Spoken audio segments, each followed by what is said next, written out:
listening to Republic Broadcasting Network, because you can handle the truth.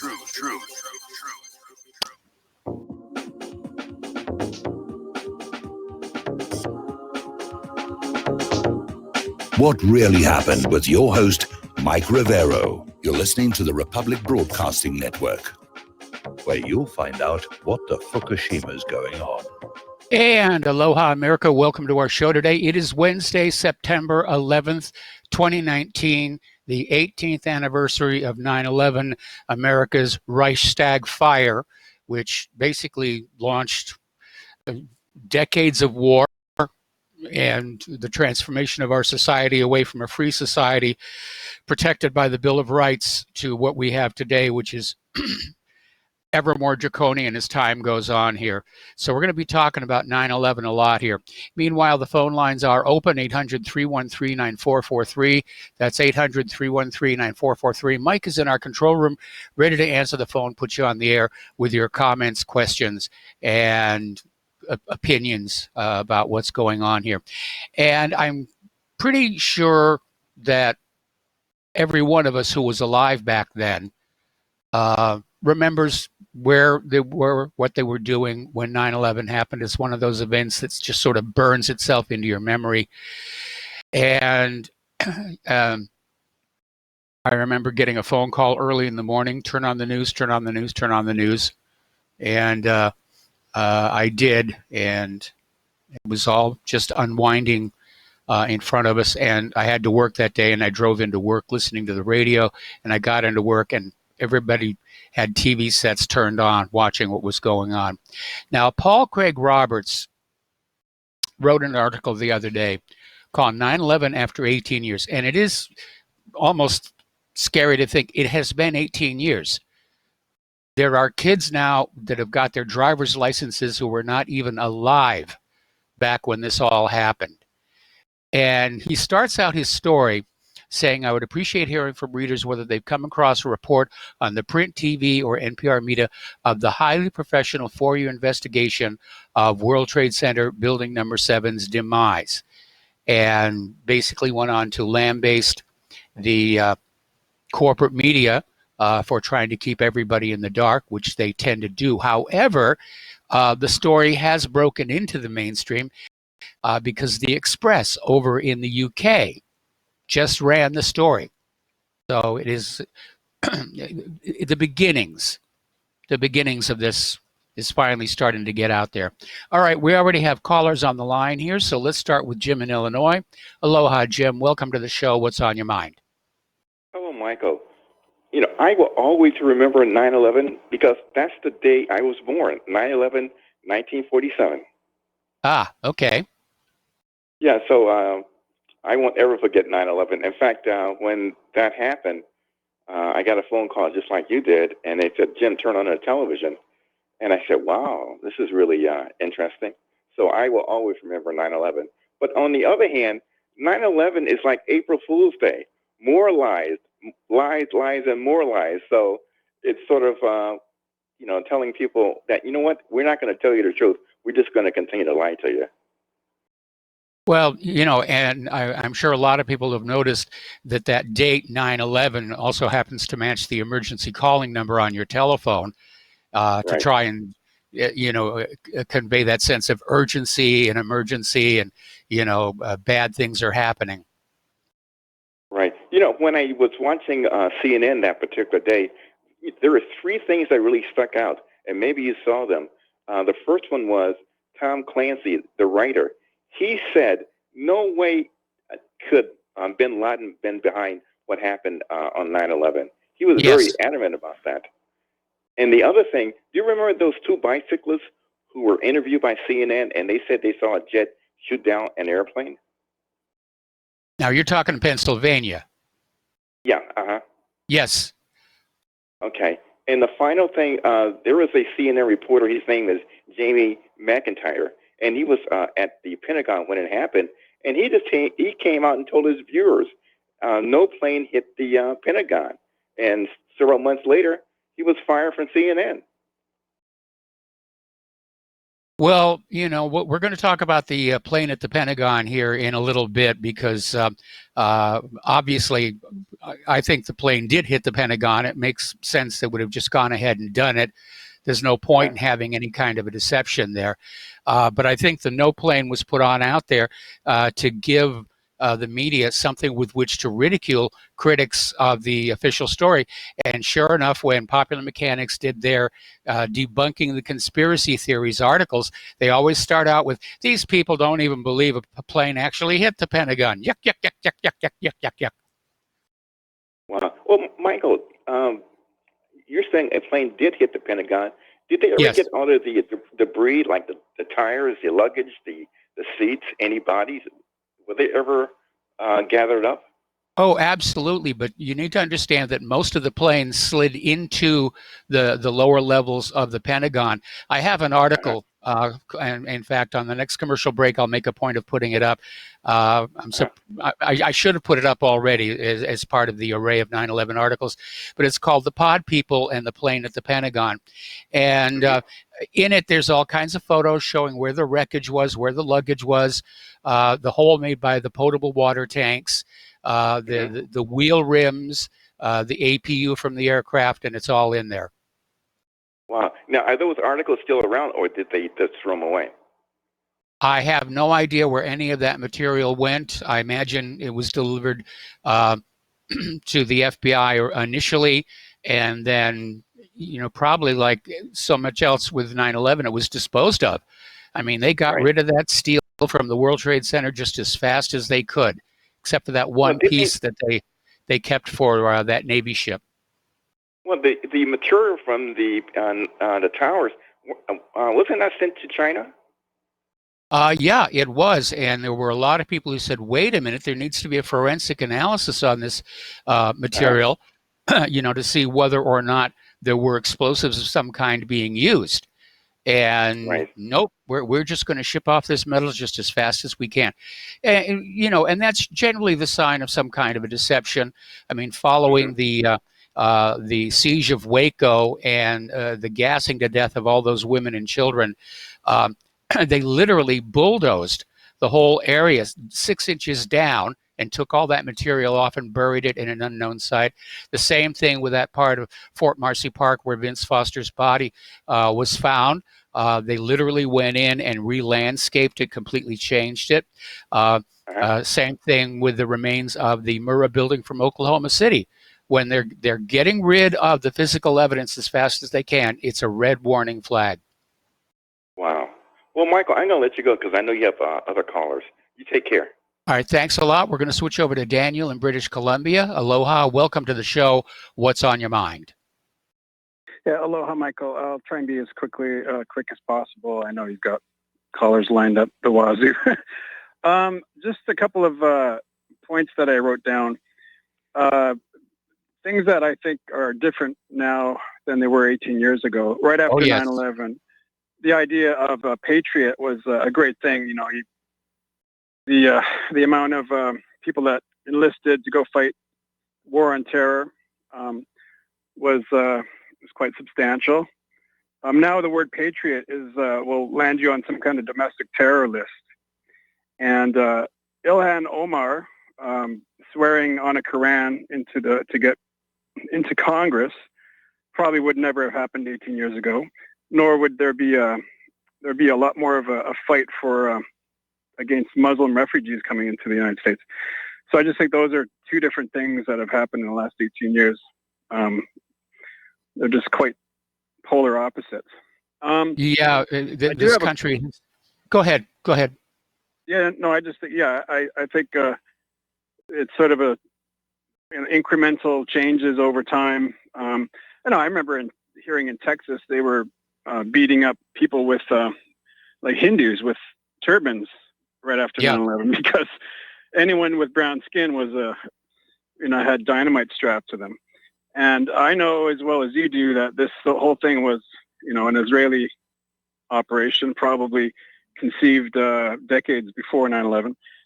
I did have a point I want to make about Odigo, which was the instant messaging pager service. Yes. And I've always had this pondering question, like how many Jewish Americans or dual Israelis would have gotten that text not to go into the World Trade Center that day or to stay clear? And my biggest question is, if they were on their way and they heard about this beforehand, and then they saw, planes going into the World Trade Center and so forth, people jumping out, how come none of them have ever come forward and said, hey, I know why myself, but I just think it's curious. Another point I wanted to make was about Al Franken in his book, Lies, Liars, and the Liars Who Tell Them, or something like that. I can't remember exactly the title. But he talks about Mayor Ed Koch giving him the warning not to show up at his offices in the World Trade Center that morning. There's something like this should have been in the 9/11 Commission report. Of course, it never was. Of course, it's not going to be in there. I mean, Larry Silverstein normally attended a meeting on that day of the week. And that one day, fortunately for Lucky Larry, he was across the river in New Jersey that one day. Yeah, he was at his dermatologist. And so were his adult children who both happened to work in the World Trade Center. They missed that day, too. Yeah. Just Lucky Larry all around. Another quick point before I let you go. When these urban moving systems, this van was pulled over, and they said to the policemen, we are not your problem. The Palestinians are your problem. These guys were dressed as Arabs, apparently, and they had explosives. They tried to blow up the George Washington Bridge. I don't know. These were separate from the dancing Israelis, according to Christopher Bolin. Yes. And I just think, Mueller let him go and Michael Chertoff let him go. That just says everything you need to know about 9/11 was, they were trying to, it was just like the King David Hotel all over again. Yes. Dress up as Arabs and do this false flag operation. Anyways, I always think of the 3,000 people that perished on that day. And whenever I hear something about dustifying metal and space weapons and so forth, it really gets me irate, because I think, Judy Wood is out there again, pushing her weird conspiracy theory. Yeah. My biggest question to her would be, how is it possible to have a symmetrical collapse of World Trade Center number 7 using this technology? And again, like the no plane theory, there was a lot of junk being thrown into the discussion by government agents to just try and keep us all confused and arguing with each other and delay the formation of a popular consensus, which here 18 years later, they've obviously failed to do. Yeah, well, thank God for Richard Gage and architects and engineers. Absolutely. All right. Have a good show. Thank you. All right, thanks an awful lot. We're going to switch over to Mike in Kentucky. Aloha, Mike. Welcome to the show. What's on your mind? Oh, well, a couple of things to do with 9/11, of course. I'm still not sure what to think of Stephen Jones, but I think it's evident that you can't even question the story. He got defrocked by Brigham Young or whatever university out there in Utah, that Mormon University, just for analyzing the dust. And yes. There's a pretty good documentary about that, and I don't know anything about his cold fusion ties and all that. I'm sure there's a lot of people that say, well, he was involved in that cold fusion scam or something, So it seems like there's always something to discredit credible sources that come forward. It's a lot like the Snowden leaks. I don't know if you noticed this, but one of the top secret code words for the leaks when Snowden was breaking stuff, or Glenn Greenwald was, when you go to Google it, it would be there for a few days, and then all of a sudden, within a week or so, that code word would be replaced by a punk rock band that would take over that name. Yes. Like Cherry Blossom. But I wondered if you'd looked into much about Rob Balsalo's organization, because one of the things, and I've tried to use sources that I can, not very many, but a lot of these aircraft companies are very compartmentalized, to where whenever they're working on stuff, they're not even sure about the engine that they're working on. Is it going in a civilian jet plane or a military jet plane? And so I tried to use somebody I know to take the pictures of the engines in the Pentagon and say, hey, can you tell me which model that is? Which there should be some distinguishing parts there that you can say, yes, that's from a civilian version of that plane. Because with the easiest way to tell, of course, is that engines for civilian planes are designed to be quiet, and it has to do with the leading edges of like the compressor blades, whereas military engines, they don't care about noise abatement, and so the leading edges of the compressor blades are much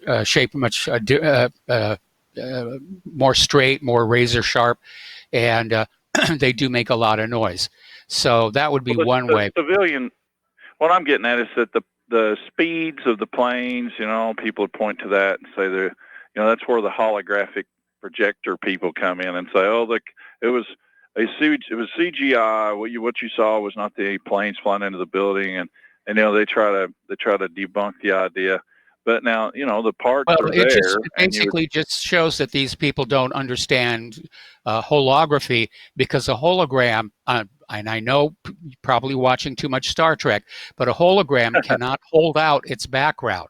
You can have a hologram in front of you, but whatever's behind it, you can see. It just comes right on through.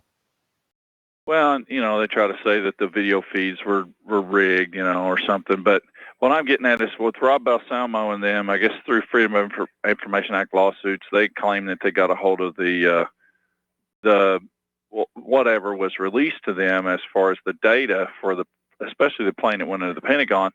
And after trying to figure out how to analyze that, they found a generic spreadsheet from Boeing, and it shows a GPS operational in a 1991 plane.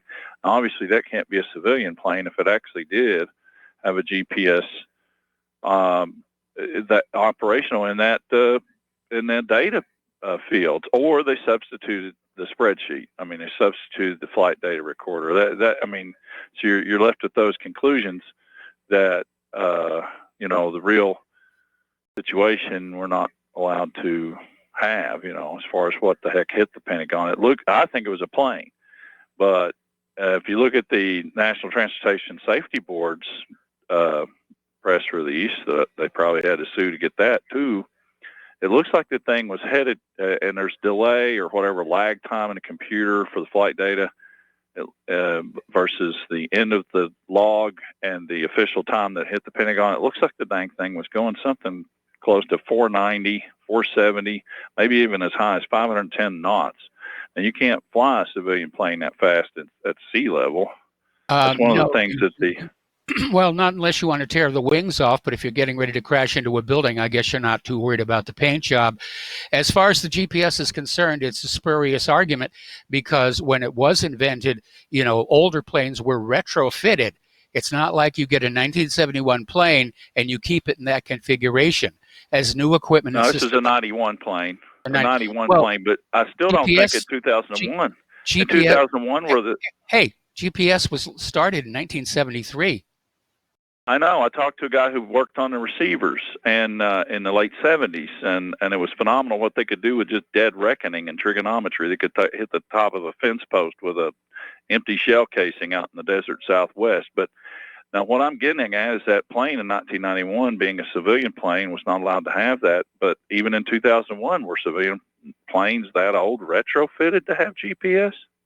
I'm sure as soon as it would make sense to me as an airline that as soon as it becomes available, you have it put into the airplanes in order to, to make sure the navigation is much more accurate. So I don't think that's a valid argument.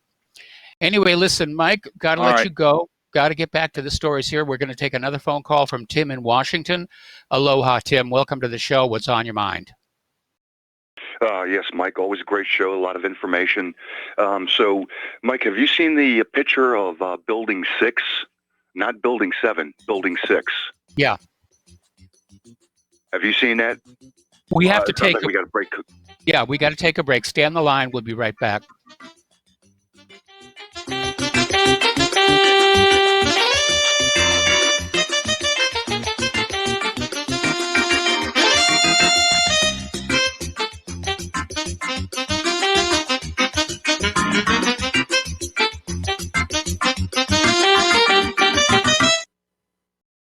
Tired of being lied to by mass media? It's growing more and more apparent today that news is received less and less through standard media outlets. Even with a growing audience every day, RBN is beginning to direct more efforts into social media. Social media and the use of the internet is fast becoming the primary source of people for news, regardless of demographic. RBN has set out to provide some of the best news on the internet through republicbroadcasting.org, and also has begun to use the tools to our advantage by way of social media. Republic Broadcasting is now operating a Facebook page to function as yet another avenue to have our collective voice reach new audiences across not only America, but across the globe as well. The Facebook page features not only news, but also an RBN player to listen to our broadcasts.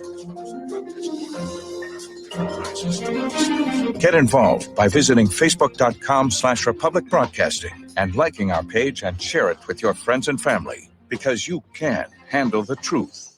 Folks, we're living in a world the likes of which we've never perceived any clearer than we do now. The plan for global governance has been in the works for generations and would have likely been achieved by now, but for the fact that the globalists left open their Achilles heel. With all their tools, Federal Reserve System, fiat currency, no child left behind, and then Common Core education introduced to our schools to dumb us down, vaccines, pharmaceuticals to lobotomize us, GMO foods, insertion of compromised or bought and paid for politicians, judges, mainstream media propaganda, all pieced together like a puzzle designed to ultimately bring the world under submission. But with all their strategy, they forgot one thing: knowledge. And knowledge is power. With knowledge, their bombardment is nullified. Folks, with that, as brilliant and knowledgeable as you've become, among the wisest audience of any radio audience in the world, and you are, I want you to take a moment to reflect and ask yourself, how much of that knowledge did I obtain from Republic Broadcasting Network? How high has my consciousness been raised since I've been a listener? How fast am I now able to discriminate truth from fake news by being a Republic Broadcasting listener?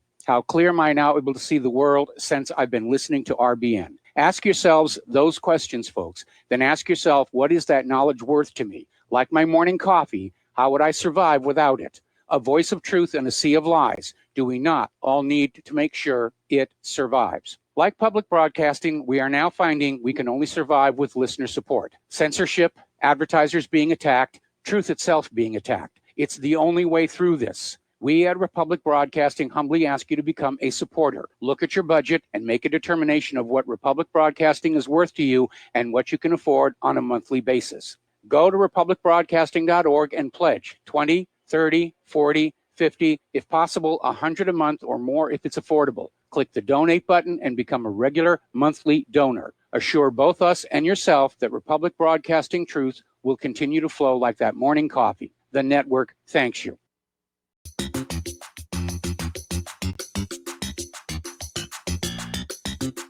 Welcome to What Really Happened Radio. Visit us online at whatreallyhappened.com. And now, set your eyes on the future and let's consider what really happened. And aloha, America. Welcome back to our show here. We're talking with Tim in Washington State.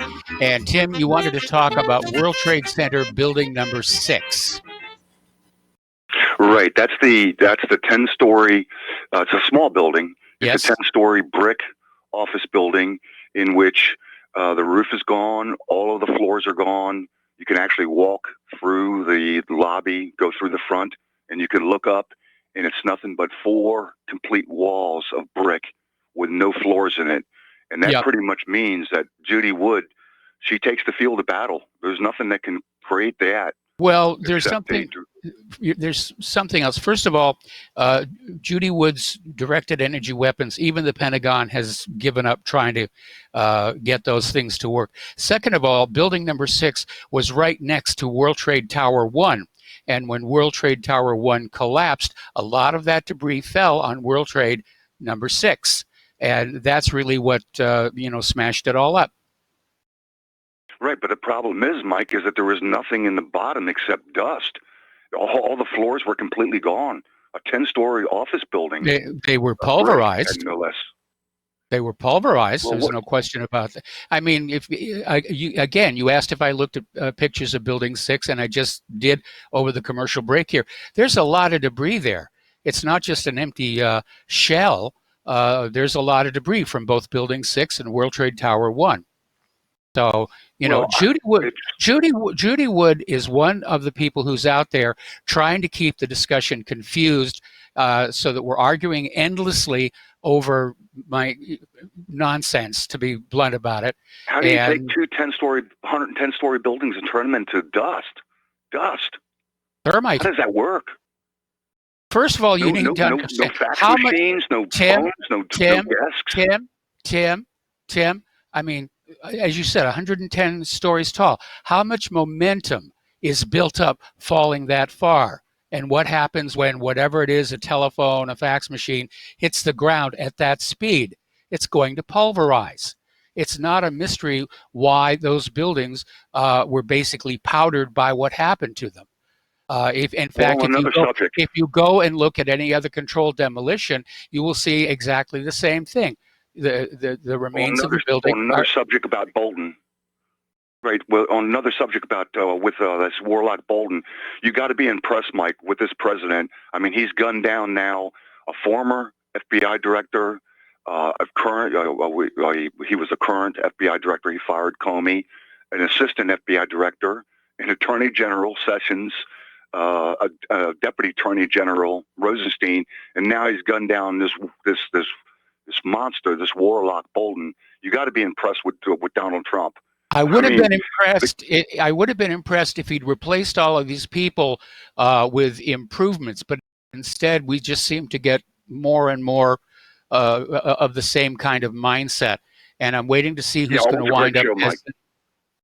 Yeah. All right. Yeah, you always got a great show, Mike. Always a lot of information. Thanks. Bye-bye. All right.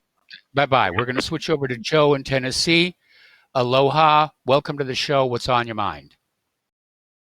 Hey, Michael. I think you're definitely right about arguing over what brought down the towers, whether it was a space beam or thermite. All we know is that the government story is a load of malarkey. It's an impossibility. Yes. I think everybody agrees with that. And what does that say? The fact that the whole story it's had us go to war with bombing civilians all over the world. We've given up all our constitutional rights. Where's the media? Where's the left media and the right media? Where's the controlled media is obviously controlled. Where are the right and the left on this? Why wasn't the left, it was under a Republican president. Where were the Democrats? And what about the religious people? Everybody took a dive on this. All our institutions have failed us. Yes. And it just goes to show that we are living in a race, a form of the Matrix. When you call attention to the fact that we're controlled and there's a group that the government can pull off such a stunt in your face fraud, and meanwhile nobody wants to talk about it. The people that are supposed to be our protectors, so-called in the media and in the law enforcement and in the military, they all took a dive. They all punked out, and it was people like us on the fringes, guys that we didn't have the big degrees at the Harvard or the Yale. All the Harvard and Yale guys, they all failed us. They failed this country. There is the blood of the 3,000 people that died on 9/11 is on the hands of everybody that turned their back. They're educated people. How could they not see that this whole thing is a fraud? I mean, I'm an engineer. I've worked engineer on ships all my life. Welded steel construction on ships. And I sail with these guys. They went to the U.S. Merchant Marine Academy and all these other Maine Maritime Academy, Fort Schuyler, Cal, and they all ignore the obvious evidence of 9/11 because they know it's not good for them to bring it up. So they go along with it. And they're an embarrassment. And I tell them, I say, you all should lose your licenses because you're not real engineers, that you can just turn your back, and you really should lose your citizenship too because you're not real Americans. Just turn your back on such an obvious fraud. All right, Joe, we got to let you go. We got to take another break for commercials. Got more callers waiting on the line, and we'll be right back.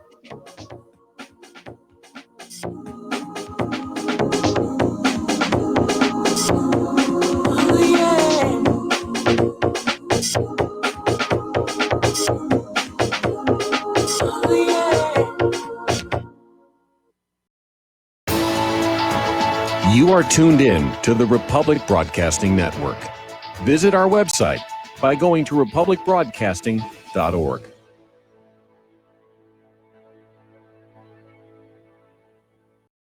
Homeowners, if your lender has gone out of business or sold your transaction to another lender or servicer, you may be the victim of a wrongful foreclosure, resulting in the loss of your home. If you've already lost your home, are in foreclosure, or even in good standing, you can challenge the mortgage transaction's illegal issue, and your property can be restored to you, and your foreclosure can be stopped or reversed, and the mortgage transaction declared unenforceable. State laws, U.S. title codes, the Uniform Commercial Codes, and U.S. Supreme Court rulings have upheld that defective mortgage documentations can reverse or stop foreclosures and enforce property title claims in favor of the homeowner. We are having successes in stopping the process of foreclosure, the enforcement of the foreclosure judgments, the sale of property, and evictions after the sale. We are not attorneys, and we don't give legal advice. We are a professional team of legal researchers, providing forensic mortgage audits and expert witnesses. We have the knowledge to produce the evidence and enforce laws regarding your legal issues. We've been in business for 12 years without a complaint. Consultations are free, and we provide a free title search to confirm if your mortgage has legal defects. Please call 855-253-3748. 855, keep it today. It's happening, ladies and gentlemen. We here at RBN are working with Front Sight Firearms Training Institute to bring our audience the best in combat, tactical, and defensive firearms training. Whether you're a private citizen who is new to firearms or you have a concealed weapon permit and want a level of training that surpasses what you've received from your local gun range, Front Sight provides priceless education and skills taught by seasoned law enforcement, military, and private citizen instructors to levels that far exceed law enforcement and military standard. With nearly 1 million responsible citizens trained from every town, city, and state from across the United States, Front Sight has bolstered the Patriot movement to a whole new level. Contact Dan Sutterfield by phone at 573-762-2356 or 573-465-2356 or shoot him an email at domedan, DOMEDAN at hotmail.com. This is a limited time opportunity. Don't miss it. Many people write us about their experience with Extendivite. Allow me to read you some from Amazon.com. This product is superb. I have been taking it for about a year now, and I can feel my cardiovascular system run like a Swiss watch. I definitely recommend this product for anyone that has high cholesterol, high blood pressure, and heart palpitations, A+. It's potent, but it works. I have been waking up for the past 3 years with numb hands, and a week into using Extendivite, my numb hands seem to have cleared up. My circulation was off, and now it's back on track. So I'm happy. I feel so energized, and I have my husband on it now. My mother-in-law has cholesterol problems, so I bought her a bottle as well. Thank you so much. Love the product. Tell us your story. Get Extendivite today. Call 1-877-928-8822 or visit heartdrop.com. Extend your life with Extendovite. Some are maxed out all their credit cards. Some are working 2 jobs and living in cars. Minimum wage won't pay for a roof, won't pay for a drink. If you gotta have proof, just try it yourself, Mr. CEO. See how far $5.15 an hour will go. Take a part-time job at one of your stores. I bet you can't make it here anymore. And aloha, America. Welcome back to our show here. We're going to go back to the phones to Dustin in New Jersey. Aloha, Dustin. Welcome to the show. What's on your mind? Mike, I'm going to respond to Joe from New Jersey first. It's called the Reichstag Fire, and in order to bring in a project for New American Century, you got to do a new Pearl Harbor, and that was what 9/11 was about. That's what all these wars are about. But now Trump's just thrown a monkey wrench into that. So probably going to see a Project for a New American Century Part 2 website pop up soon. Actually, they're still in business. They're under a different name. I forget off the top of my head what it is, but they never really shut down and went away. They just changed their name, and they're still out there pushing that agenda of global domination through military means. And this is what it's all about, Mike. I mean, people have been doing this throughout history. False flags. The British did it. The Romans. And Mike, and this other caller you had said, you got to give Trump credit for Trump put these people in. How many times can we say that? Trump put Bolton in. You can't go, he puts Bolton in and he fires him and go, good job, Trump, for fire. He put the dude in the first place. And anybody who knew, I know who John Bolton was long before, but he put the guys in. You can't slap somebody on the back when they put them in and then they get rid of who knew John Bolton was all, come on now. That's just, did you ever see John Bolton's thing with the UN? Like his rant against the UN? My God, you notice like with John Bolton gets like irate, like he starts getting irate, like he's a psychopath. He's a true believer.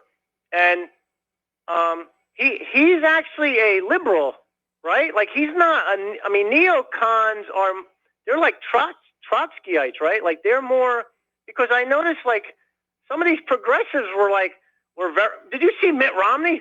Oh yes. My God. Mitt Romney can't believe Donald Trump this is what we've got in our government.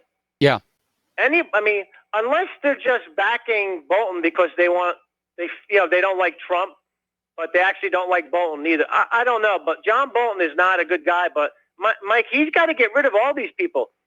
There's mid-level people in there he's got to dump, and the longer he waits, man, you can't. You got to get rid of Pompeo, Elliot Abrams, Gina Haspel, and then hit the mid-level people because you can't give them time to like settle in after this firing. You have to go on. He has to go on the offense. Yeah. If he's truly because like I said the other day, this was Netanyahu's. We were close to the Iran war. Well, with Bolton there. Now things have been pushed back slightly, but that's why you have to take the battle now to them. These neocon / Well, what I'm hearing is that Donald Trump genuinely wanted to pull out of Afghanistan. Now, whether he was just tired of the war or if he needed to reallocate those resources to someplace else, because our military is stretched pretty thin right now, doesn't really matter.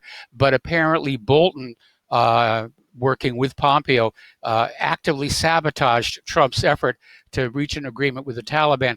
And from my point of view, that is grounds to fire the guy, because the president is supposed to be the boss, and he's supposed to be setting policy and calling the shots, and subordinates are supposed to basically, take their orders and carry them out.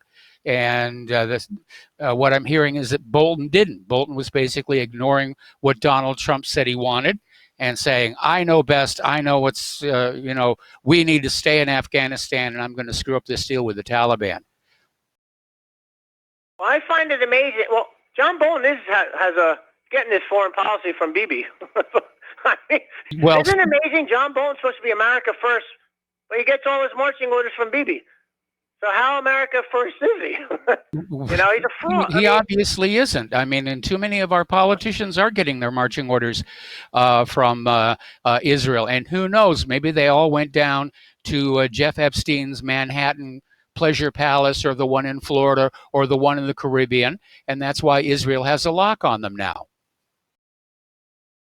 I still won't vote for Trump anymore because, we're still stuck in all these wars, and unless he gets rid of all these people, which he put in, like I said, then, this could be a rope-a-dope. I don't know. Maybe John Bolton's going to run for his vice president. I don't know. But I don't know. I lost faith in Trump a long time ago because just nothing. Me too. Yeah, and I just don't like. I get mad when people call in and say they're happy, but he put all these people in. I just don't understand how people just don't see that. He put Bolton in, okay? It's not like... Yeah, I understand that. And it's like I told Joe, the problem I have is, yes, it's great that Trump is firing all of these people, and I'm sure that they were originally hired, as payback to his financial backers for the 2016 campaign, but he keeps replacing them with people who are worse. Gina Haspel being a good example. What do you make? Did you see Tucker with Douglas McGregor? That guy should be in charge of something when it comes to. He should be the national security advisor. And did you notice Sean Hannity didn't even mention anything? Sean Hannity's bought and paid for, and so is what's that girl? She's after Tucker. I forgot her name, but she only did a small thing about it, I believe. Tucker really hammered home on like Yeah. who John Bolton is, but the other Fox people, like Brian Kilmeade, got texted from John Bolton. So John Bolton has a lot of friends in a lot of high places. You know, he's a very dangerous man. Yes. All right, Mike, have a good show. All right, thanks an awful lot. We're going to switch over to Tony in Puerto Rico. Tony, thank you for waiting. And what is on your mind? Yeah, hi, Mike. I just want to change the subject a little bit. If the Haitian Revolution would have never had occurred, would the United States have taken over that part of the Louisiana Purchase, that territory to war with France? What do you think? First of all, we're here in the anniversary of 9/11, and I have to wonder why all of a sudden this is an important issue for you. But again, it's difficult to say what would have happened. I mean, the United States bought and paid for the Louisiana Purchase, and it's not like the U.S. and France have been at war all that much. In fact, France was instrumental in the American Revolution, helping us break free of Britain. So France has always looked on the U.S. more as an ally than anything else. Anyway, Tony, we're going to let you go and switch over to Mark in North. Thank you. Switch over to Mark in North Carolina. Aloha. Welcome to the show. What's on your mind? Yeah, how you doing, Mike? Mike, I tell you, there are so many, connections with 9/11, what's happening today. One of the reasons I would love to, when YouTube doesn't shut them down, I love to get Ryan Dawson on. He cuts to the chase. He stopped saying, well, what could have brought the building down? Could have been thermite, could have been dynamite, could have been this, could have been that. Let's get to the chase. Let's cut to the chase. We have the actors. We have the people who were involved. It's so obvious. It's the Saudis, the Israelis, and our own elements of our own government. Yes. And you see it connected right to today when we're supporting the overthrow of Assad there in Syria, supporting Al Qaeda. The fact that in reality, the Trilateral Commission, well, actually Zbigniew Brzezinski, whatever his name was actually the father of Al Qaeda. You've got actually their sister now, in effect, on MSNBC there with the that show in the morning there. Yes. This is what it's really about, Mike. It's not about, did they use thermite? Could they use something else? Was the plane a hologram? Was this or that? Was it really a plane? Was it a missile?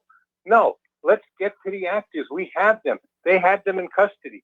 Those dancing Israelis were Mossad agents. At least 2 were confirmed by the FBI. Yes. Mossad agents. And you know who's covering this now again? Is the great Whitney Webb. She's getting better and better, boy, as an investigative journalist. I really wonder whether she's not related to Gary Webb somewhere. Maybe secretly she's his daughter. I mean, she is awesome. She was on Fault Lines this morning. Lee Stranahan, who's a great investigative reporter, he didn't even know anything until very recently about the dancing Israelis. But, now he's full bore into it. The other guy, Garland Nixon, did know. This is what it's about. We've got to get to the bottom of it. It's 2 nations that are still trying to get us into war in the Middle East. They're trying to get us in war with Iran, who, by the way, is nothing like they're making themselves out to be. They have nothing to do with 9/11. They're actually kind of a theocracy, but they're a very benevolent theocracy that allow other religions to flourish, including Judaism and Christianity. Yes. So, I mean, the whole nonsense about Iran is just that.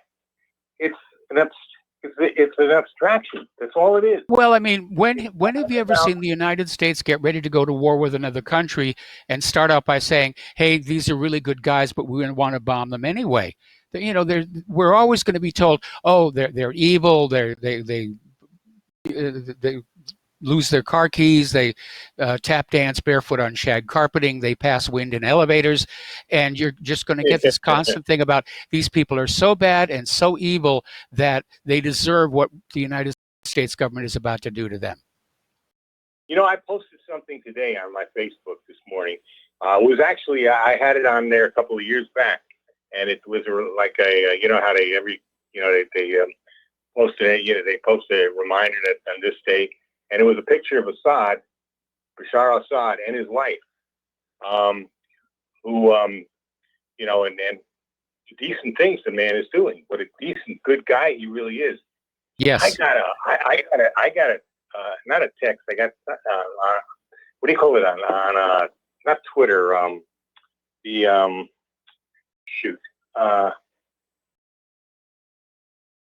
Messenger. I got it on Messenger, Okay. right? Yep. From this woman I used to work with. How can you? Are you insane? This man is a butcher. This man is blah blah blah blah. I mean, so I wrote her back. I said, you know, you got to stop getting your news from the mainstream media, from the corporate media, corporate talk shows, from fools like Sean Hannity, Rush Limbaugh, and others, Glenn Beck, Levin, all these clowns. That's all they are. They're clowns. Yeah. They're stooges for the military-industrial complex and for the establishment. As are these cable say Rachel Maddow. They're all the same, basically. They may come from one side or the other, supposedly, but they're really, you know, they're the same coin, just different sides. How dumb? I told her. You've seen me post before. You know, she's a friend on Facebook. I used to work with her, as a matter of fact. You've seen my, you know, you've seen my post before. I told her. You know what I think of him. You used to know what I think of Putin. That Putin's a good guy, and other people. Now all of a sudden she comes roaring back and says, "Oh, how can you say this about this what you call a monster, something like that?" And I give it right back to her. I says, you know, you got to start getting your own information. You got to stop relying on the corporate media. You got to stop relying on corporate talk shows and find things out. The information, you know, like is there. Assad was elected to his position. For that matter, so was Maduro, and obviously, whatever they're doing, you know, the people of those nations are happy. And but again, like I said, the United States is never going to get ready to go to war with the country by saying, "Hey, these are really good people, but we're going to bomb them anyway," because they wouldn't get the popular support. You know, they need to trick us all into hating who we're supposed to hate this week. Exactly. And I told you, too. I said, by the way, you know, Israel is not the democracy of the Middle East. They're not a democracy at all. You want a tyrant? Look at Netanyahu. The real democracy in the Middle East, the real secular democracy is Syria and Bashar al-Assad. That's the democracy. That's a secular country. That's where all religions have equal rights, and they're protected by the Syrian army, who's, by the way, made up of, you know, Christians, Muslims, not Druids. I forget. There's some other sects. Oh, the Druze. But they're made up of the Druze. Yeah. Oh, is it the Druze? I'm sorry, the Druze. Yeah. They're made up of many different people like that, and they're there to defend Syria, and they love Assad. Yes. By the way, both Shiite and Sunni Muslims, they love Assad. He goes around without protection. I don't know how he goes around his people without having a large bunch of security guards around him. Like, can you imagine Trump doing that without his guards, or Obama before that without his guards? Nope. That's how he walks around. I mean, they love the man, and yet, you know, you got this rotten, this evil corporate media, this evil government of ours. I mean, they are evil. I hate to say that, but they've hijacked this country, Mike. They're not really our government. I call them the empire. We need to take our constitutional government back, our constitutional republic. That's what we are, and that's what we're supposed to be. This is an evil empire that's taking it over, Mike. It's all they are. And they want to hurt us more and more. And, you know, they don't nobody kids me anymore. Again, I was listening on my way back from the gym to Hannity just for a little while, just to see what the enemy is saying. Sometimes I do still like to hear what the enemy is saying. And he played that song, that country song about, you know, right after 9/11, kind of excusing going into Iraq there, as if to still say that Saddam Hussein was really responsible for 9/11. I mean, who are they kidding, Mike? They're not kidding. I know they're not kidding you. They're not kidding me. They're not kidding a lot of other people that not only listen to your show and listen to all over the net. Okay, they're kidding. You know who they're kidding, Mike? They're kidding the boomers, a few boomers, not all boomers. Okay, because you and me are boomers. They're kidding the boomers that have no clue what they're doing when they get on the internet. They might know how to go to Facebook. That's about it. They don't know how to go on to YouTube and really start searching. They don't know how to go on other sites and really start searching and looking. There's for not the truth. much to search for on YouTube. They're erasing videos like crazy these days. You can still find a lot. You can still find a lot, Mike. I still find there are ways that they can't even hide it with the algorithm. And also, you can put other stuff that you get from other parts of the internet and post it on YouTube. And a lot of people are doing that, including me. It's not really that they think they got control. They don't really have as much control as they think. And there are ways of finding stuff out. Okay, well, Mark, we're coming up on a commercial break. We're going to have to let you go here, and I'm going to close the phone lines because I really do have a lot of stuff I want to talk about 9/11 and not get hauled off in all kinds of other directions here. So we're going to close the phone lines, and maybe when I'm through the 9/11 stuff, we'll reopen them. So we'll be back after these words from our sponsors.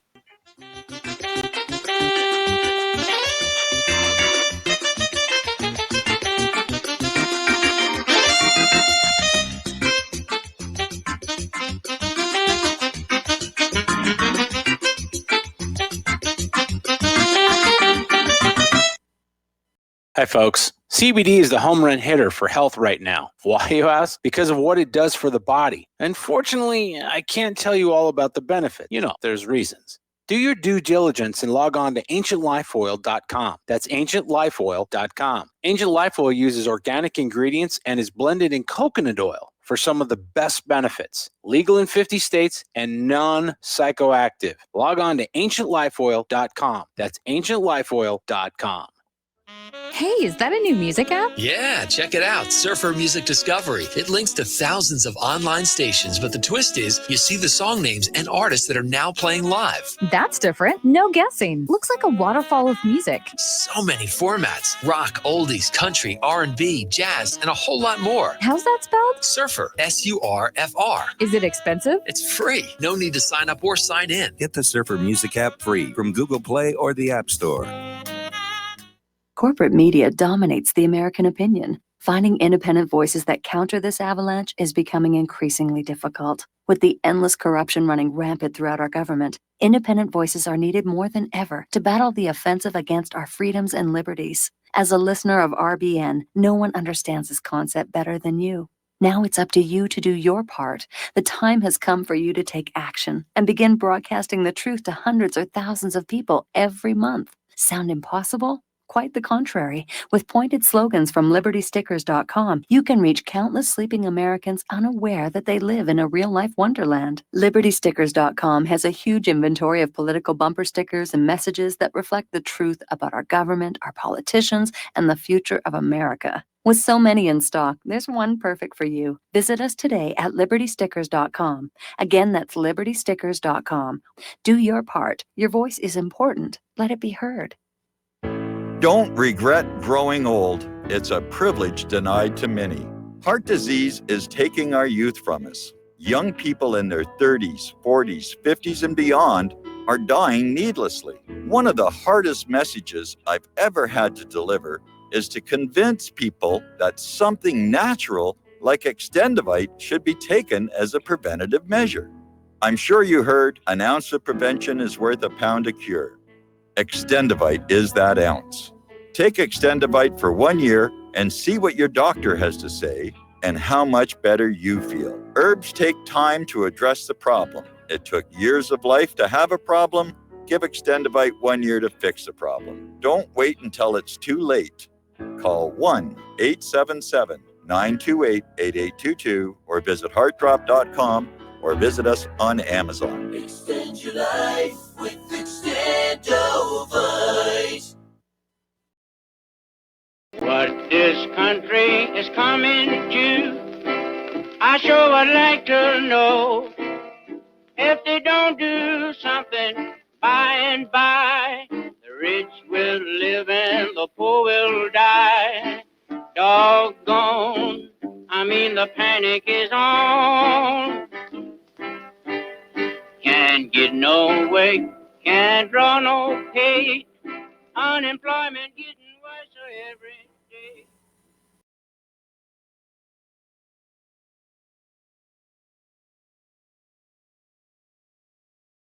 If you got the money, honey, we got the bombs We'll plant 'em anywhere you like and blow up anyone. Whip this world into a frenzy, killing babies, dads, and moms. If you got the money, honey. And I'm back. Hello. All right, I'm back here. Sorry, I got delayed getting back on time here. All right, so let's talk about 9/11 here for a little while. And a lot of people are writing articles today basically looking back and saying a lot of what our callers were saying. When Americans fell for the 9/11 deception, they lost their country. 18 years ago, this was a free America. Now it's a domestic police state. It's an international warmonger. And during the 21st century, America's reputation has been shattered along with the Constitution, international law, and 7 nations in whole or part that we know of. Who knows what else is out there that we don't know about? Now, the massive crimes against the Bill of Rights and the population of 7 nations are the direct consequence of 9/11. And that's why it's important to keep talking about this in the context of it having been a massive government deception. Okay, so now a lot of people are saying, how could these airplanes have even gotten near the World Trade Towers? And because the island of Manhattan is a no-fly zone and has been for quite some time. And obviously these airplanes were on radar. People knew that they'd gone off course. They flew almost out to the Mississippi River before they turned around and headed on back to New York. Well, it turns out that most of the airplanes that would have been in a position to intercept these aircraft, these passenger jets, were dispersed across the country in a war game that just by coincidence was taking place the exact same day. And also there had been a recent policy change at the Pentagon where the commander of an Air Force base was not allowed to order an intercept by his fighters without the express permission of the Secretary of Defense, Donald Rumsfeld. That change had been put into place about 2 months before 9/11 and was reversed a few months afterwards. And on the morning of 9/11, Donald Rumsfeld could not be found. So basically, those aircraft coming into New York there was no resistance. There was nobody there to stop them. Another indicator of just how phony all of this was is that in the months after 9/11, it became known that several of the terrorists named by the United States were still alive. Okay, we're going to take a break for station identification. We'll be right back.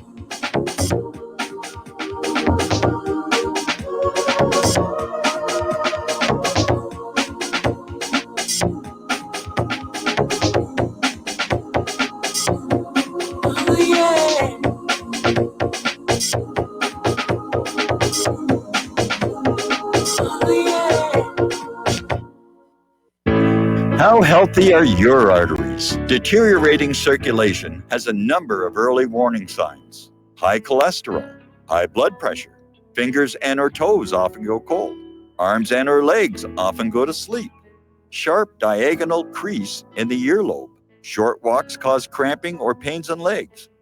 Memory is not as good as it used to be, ankles swell late in the day, chest pain after physical exercise or emotional stress.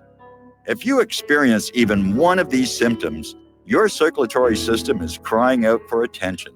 Extendivite is a natural solution to help improve your overall health. Extendivite is not your average heart tonic. To order, call 1-877-928-8822 or visit heartdrop.com or find us on Amazon. Extend your life with Extendovite. This is RBN, the Republic Broadcasting Network.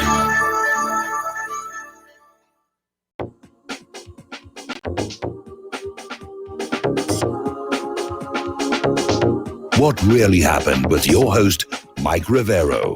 The history the government hopes you never learn. Here is your host, Michael Rivero. And aloha, America. Welcome back to our show, hour number 2. The phone lines are closed because I want to get through all of this stuff about 9/11 here.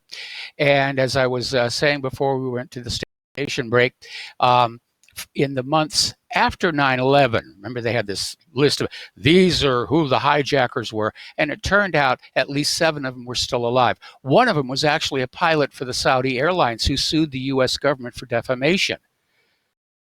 And in the autopsies, the results from the airplanes, one of the airplanes, they couldn't identify any Arab DNA at all. Now, Donald Trump was actually interviewed on 9/11, about 9/11, and he said he thought explosives had to have been used. Now, this is a guy who, despite his shortcomings as president, he does know what it takes to build a building. And so the man who is now the president of the United States of America thought explosives had to have been used to bring down the World Trade Towers. Now, Larry Silverstein, lucky Larry Silverstein, everybody thought he was out of his mind when he fought to get the lease on the World Trade Center because it was losing money hand over fist. It had a very high vacancy rate, and even worse, it was facing an EPA-mandated renovation to get rid of the asbestos used in its construction.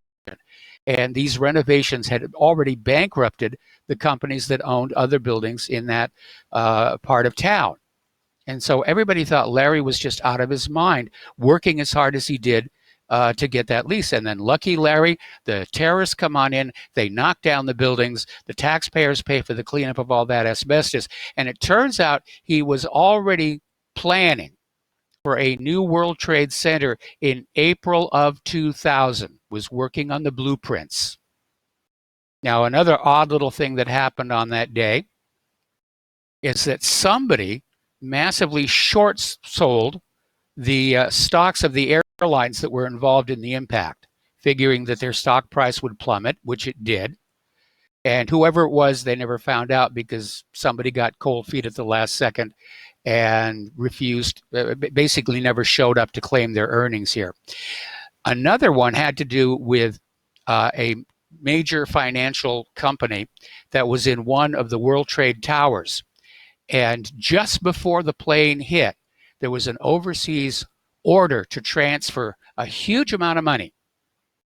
And the money went flying out over the wires here. The plane hit, the building collapsed, the computers were destroyed, and everybody said, oh, gee, we'll never know where all that money went. Well, then it turned out there was this company in Europe that said they could reconstruct the data from those hard drives, even though they'd been severely abused in the collapse of the tower.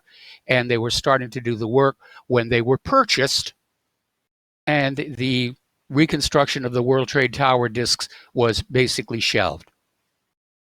So a lot of money was floating around there in the background here. So the official story is that 3 steel frame buildings were brought down by office fires. Now you need to understand, those towers were built to withstand an aircraft impact because there had been instances before the Empire State Building was struck by a B-25. And even though Manhattan is a no-fly zone, the building was designed to survive the impact of an aircraft, which they did. Both buildings survived the initial impact, and they didn't collapse until sometime in history. And this is the only time that you've seen a steel high-rise building collapse supposedly because of fire. Before 9/11, it had never happened. Since 9/11, it has never happened. Out in Los Angeles a few years prior, the First Interstate Bank building in downtown LA burned right down to the frame and did not collapse. So it's another little oddity. The official story is, well, this one time, yes, it happened. You know, these really horrendous fires, and they're saying all that jet fuel burning melted the steel. Well, jet fuel doesn't burn hot enough to melt steel. Otherwise, the aircraft would fall out of the sky. But the claim that there was an inferno is contradicted by the witness statements. In World Trade Center 1, George Slay was at work, and he was in his little cubicle, and basically the first plane hit basically on the 91st floor, and the bulk of the plane's fuselage entered the building about 100 feet south of them. The plane's left wing banked toward the ground, wiped out the east side of the floor, but the plane's right wing banked toward the sky, sliced through the office above. And basically, he's survived. And according to the Los Angeles Times, you know, Slay was buried under a pile of ceiling tiles and bookshelves. His colleagues were fine, as surprised that they were still alive as they were that a plane had crashed into the building. And they dug Slay out, and they all escaped unscathed. This was reported in the Los Angeles Times. Over on World Trade Center 2, there was no inferno. And this is a story about Mr. Premnath.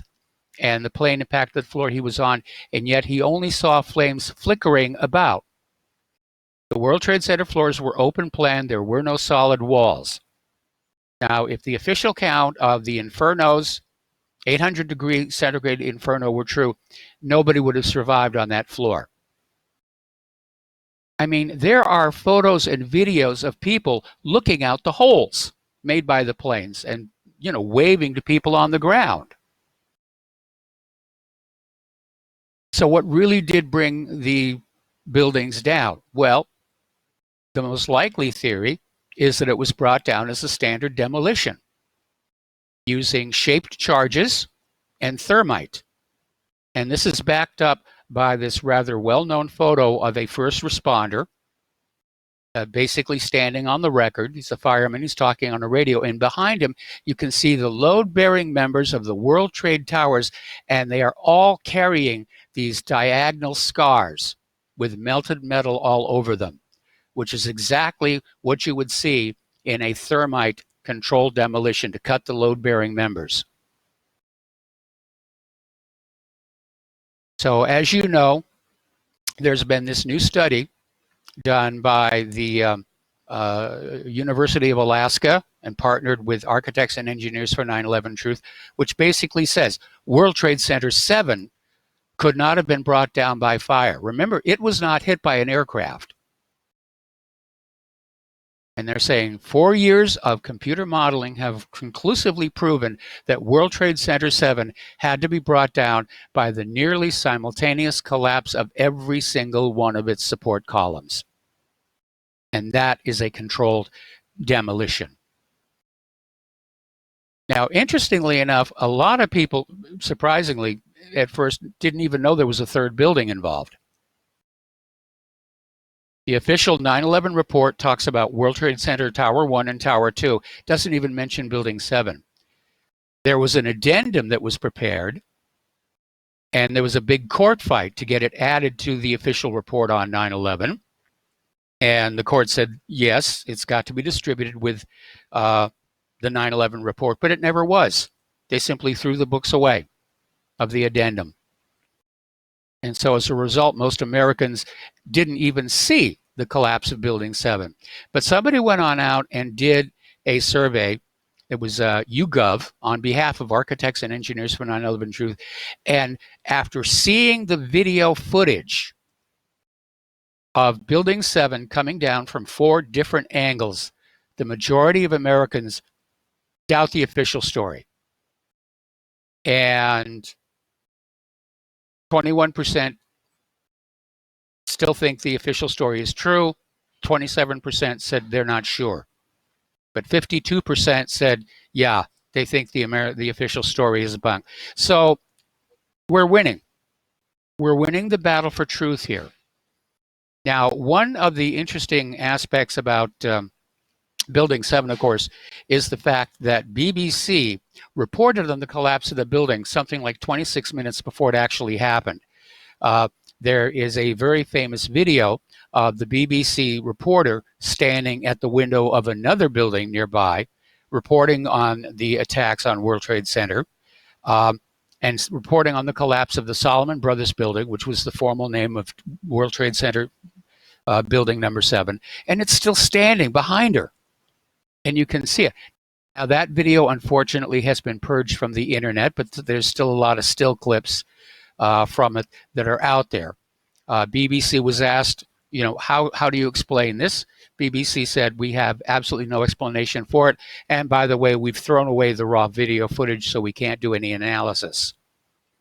And as it turns out, both CNN and Fox also reported prematurely on the collapse of World Trade Center Building 7. So what may have happened is somebody got off the timeline. There was a schedule to be kept and a script to be kept. And a lot of it had to do with emptying out the World Trade Center building number 7, because that's where the Office of Emergency Management was located. And that's where Rudy Giuliani was directing the city's response to 9/11 from that building. And then he was told, you need to leave, the building's going to collapse. And he was interviewed down on the street as he was walking away. And he said, we've been told to evacuate the building because it's about to collapse. Well, then later on, he was asked, who told you this? And at first, he changed his story. He said, no, nobody told us. We just knew we had to leave. Okay.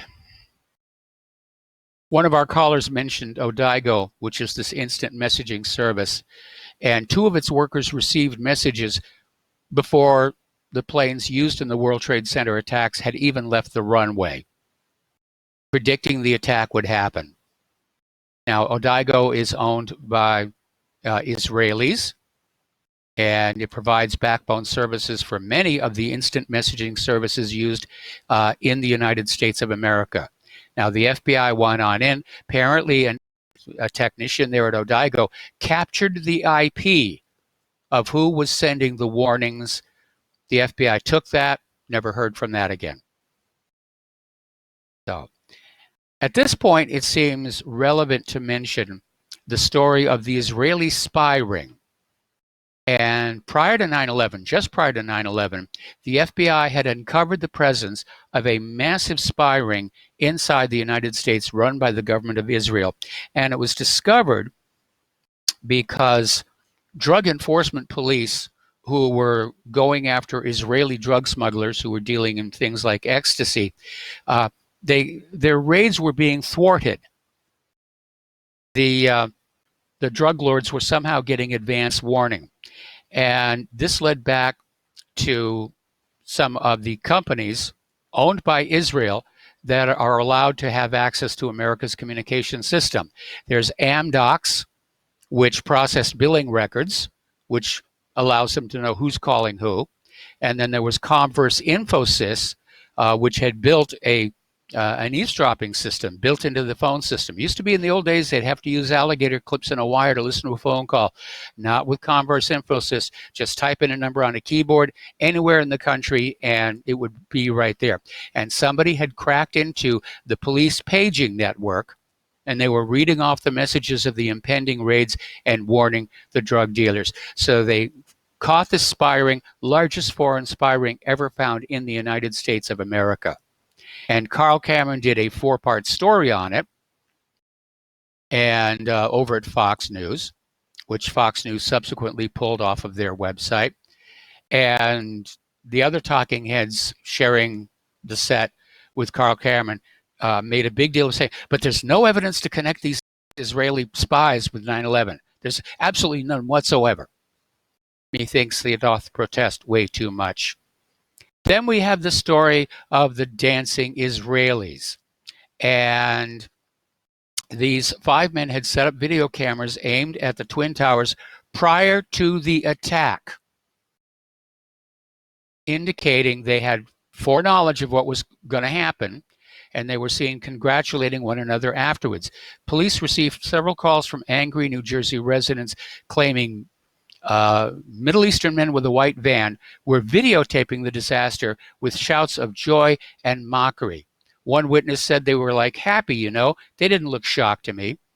And they were seen making fun of the World Trade Center ruins and going to extreme lengths to photograph themselves in front of the wreckage.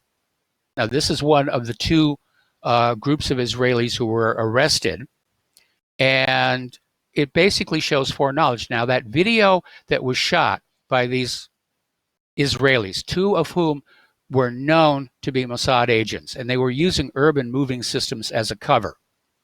Moving companies make a great cover for espionage because it makes sense that the truck is going to be there one day and gone the next. And that tape that they shot is still classified to this very day. And the reason for that is very simple. If, in fact, the first impact is on that videotape, it proves these Israelis knew ahead of time what was going to happen. Yet another one that points to the real perpetrators of 9/11 is George Bush's trip to Booker Elementary School down in Sarasota, Florida. And we've all seen the pictures, the video, where Bush is reading a book, My Pet Goat, I think it is, to these elementary school kids. And White House aide Andy Card comes in and whispers in Bush's ear briefly, and then he leaves. And Bush goes back to reading to the kids.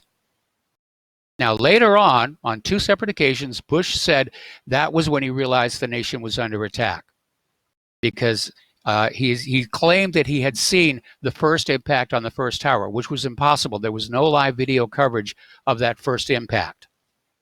The only video coverage of that first impact was captured by accident by the Naudet brothers, who were shooting a documentary about training an apprentice firefighter, and just happened to catch that on tape. And that did not get out onto the network until much, much later that evening. So here's what's going on.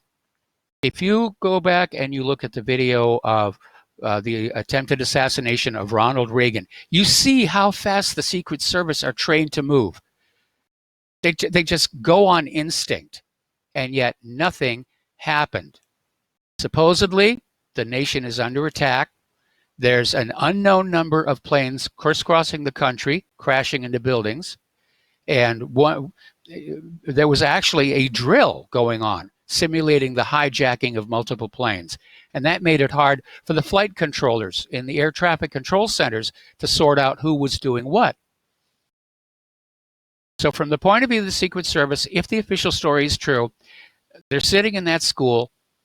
There's an unknown number of planes flying overhead, crashing into buildings. The president's presence at that school was in the media 4 days ahead of time, and there was an airport nearby. What they should have done, what they would have done, is grab the president, run him out, throw him in that beast, and start driving in a random direction to foil a possible inbound. But they didn't do it. And from their inaction, it is clear they knew for a fact the president was not a target that day. And the only way they could know that is the Secret Service and the White House knew what the targets were going to be for the 9/11 aircraft.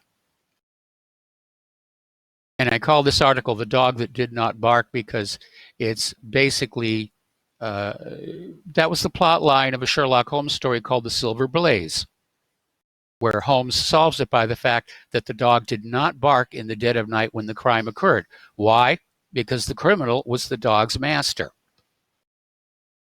And yet another interesting little aspect, FEMA was in New York the night before 9/11. Okay, we got to take a break for commercials, and we'll be back after these few words.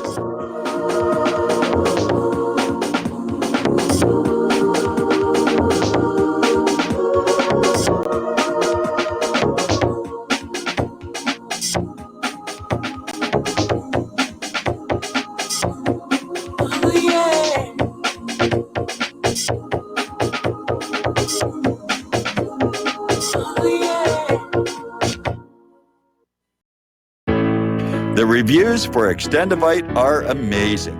Here are some from Amazon. By Christine, great for heart palpitations. By Anne, before I started using this product, every afternoon my ankles and my hands would be swollen. That doesn't happen anymore. So if that part of their advertising is true, I have to assume that the rest of it is also. Not to mention that when I had my yearly blood test, only a few weeks after beginning to use this product, my cholesterol had dropped over 30 points. I'm going to continue to take it. By Croc, I love this product. It really works. By Brad, works great, thank you. Tell us your story. Get your Extendivite today.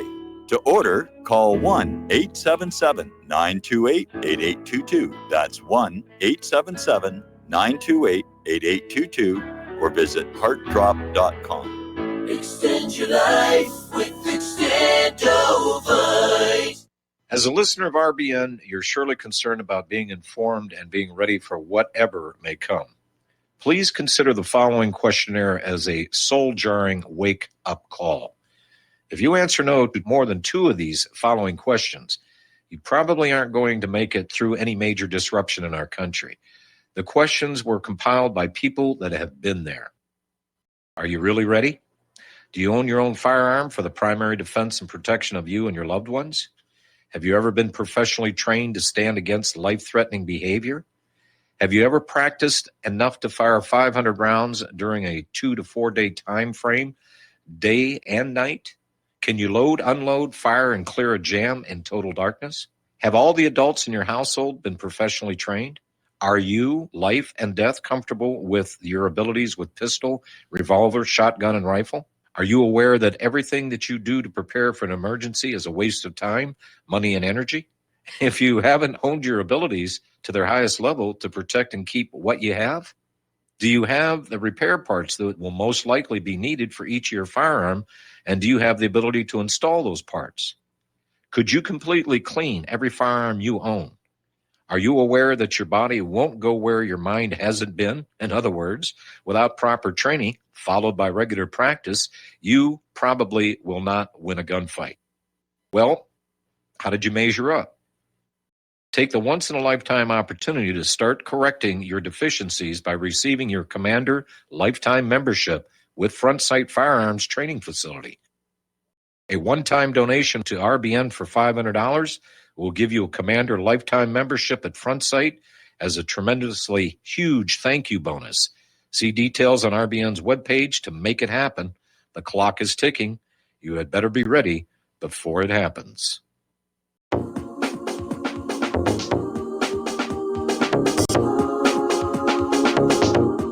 What Really Happened with your host, Mike Rivero. You're listening to the Republic Broadcasting Network. Here is your host, Michael Rivero. And aloha, America. Welcome back to the show here. We're here basically commemorating, I'm not going to say celebrate, the 18th anniversary of 9/11. And just before we went to commercial, I was starting the story where a FEMA official being interviewed on TV made the startling admission that FEMA had been in New York the night before 9/11 happened. And that, of course, got a lot of people very suspicious that this was a staged event involving elements of the United States government. And it's been pointed out, if you look, how ready to go FEMA was in New York, and then you contrast that with their poor performance during Hurricane Katrina. Now, you would think that a hurricane would be something expected and trained for, that they'd be prepared to go, whereas an attack on buildings in New York is something that would probably be outside the training syllabus.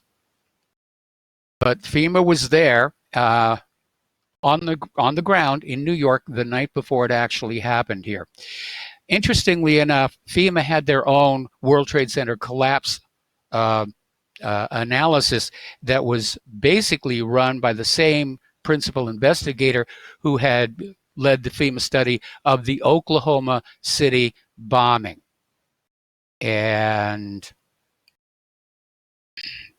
so again, it's all the same circle of people here. All right.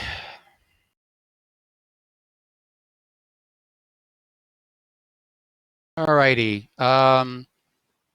Witnesses reported multiple explosions in the World Trade Center. Khan Deshore, captain of EMS, said somewhere around the middle of the World Trade Center there was this orange and red flash coming out. Initially it was just one flash, then this flash just kept popping all the way around the building, and that building had started to explode. The popping sound, and with each popping sound it was initially an orange and then a red flash came out of the building, and it would just go all the way around the building on both sides as far as I could see. Those popping sounds and the explosions were getting bigger, going both up and down and then all around the building. That's a pretty detailed statement here. Now, when the 9/11 firefighters, first responders, were called to testify before Congress, they were treated rather badly. Firefighter Louis Caccioli was called to testify privately before the 9/11 Commission, but walked out on several members of the committee before they finished, feeling like he was being interrogated and cross-examined rather than simply allowed to tell the truth about what he'd seen occurring on the North Tower on 9/11. And he goes on to say that his story was never mentioned in the final report and that he was being put on trial in a courtroom.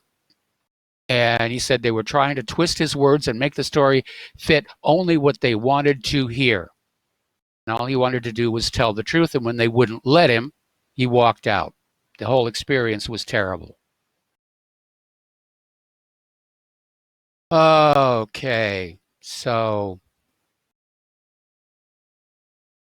let's talk a little bit about thermite, because World Trade Center has brought a lot of attention to thermite. Now, thermite is a very simple chemical to make. The traces that were found in the debris by researchers were of a very highly refined thermite and professionally made. But again, the very highest temperature that can be reached by jet fuel burning in air is 1,520 degrees Fahrenheit. And days after the collapse of the World Trade Towers, the core of the pile was 500 degrees Fahrenheit hotter than the maximum burning temperature of jet fuel. So everybody's saying, where is all this heat being generated from? Because the fires inside the wreckage of the World Trade Towers burned for months. So conventional fires doused by millions of gallons of water over a 5-month period do not burn hot enough to melt steel. And thermite provides an explanation for the duration and high temperature of the fires, because thermite contains its own supply of oxygen. Somebody wrote me a letter talking about thermite and says, you want to know how nasty that stuff really is? When I was in military training, or when this guy was in military training, his instructor took them all out there and showed them a thermite grenade, which is about the size of a beer can. And he put it on the top of an engine block from a 2.5-ton Army truck, a deuce and a half. And he set it off, and it burned all the way through the engine block. Okay, we got to take a break for commercials. We'll be right back after these few words.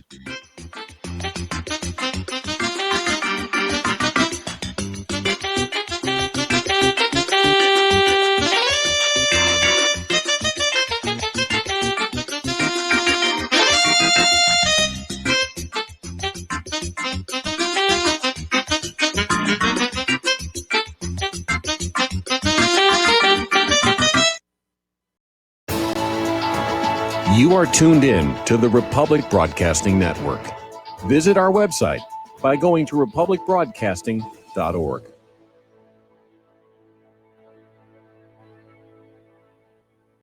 Here at Front Sight, my experience has been amazing. I've been here now 2 days. I have a 2-day course, I have a 4-day course. Because of my schedule, I took a 2-day course.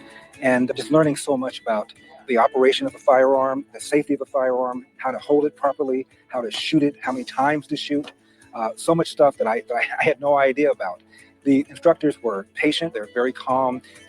They recognize that people are inexperienced, and I certainly am and was better now than I was 2 days ago.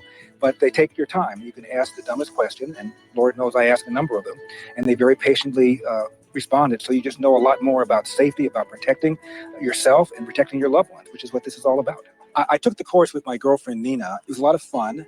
And one of the things that they do is they have you train with somebody else like Nina. Nina's behind me. We both hear the same instruction. And so if I miss something, she can correct me. If she misses something, I can correct her.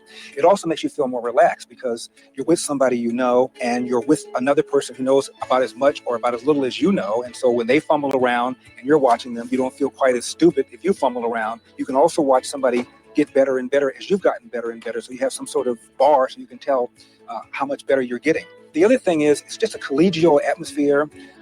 Nobody felt pressured. Nobody felt stressed. Nobody was screamed at. And some people had been here before. Others were coming here for the very first time. It was a lot of fun and a lot of different people coming from different parts of the country. And I met a lot of interesting people since I've been here. One of the reasons I wanted to come to Front Sight is because I'm a big proponent of the Second Amendment, which is the right to keep and bear arms. People don't really quite understand what the Second Amendment means often. I learned the difference between the kinds of firearms that civilians use that are protected by the Second Amendment and those that are not. The other thing is, what this place shows you is that the Founding Fathers got it right when they felt that the best way to secure a guarantee against a tyrannical government is an armed citizenry. And everybody here is armed, yet people are responsible. They know what they're doing. They know how to use firearms, and there was no sense of danger whatsoever here. I think that's what the Founding Fathers thought. They thought that everybody, ages, I think it was 17 to 45 or so, were part of the citizen militia, the citizen army, not government army, but citizen army, in order to protect against a tyrannical government. And it shows you in an environment right here at Front Sight that people who are armed, who are responsible, are in fact safe people and can make the environment even more safe. One of the great things about Front Sight, assuming it's, for example, you're a teacher and you are thinking about carrying concealed, they will simulate what it's like for a bad guy to come into a classroom so the teacher can have a sort of real world type of experience and know how to respond and know how to react. He also will provide a free course for any teacher who wants to take one. Come here and you'll see for yourself. There's a lot of stuff you don't know. So I urge anybody who's got a firearm, anybody who's thinking about getting a firearm, to come to Front Sight and take a course.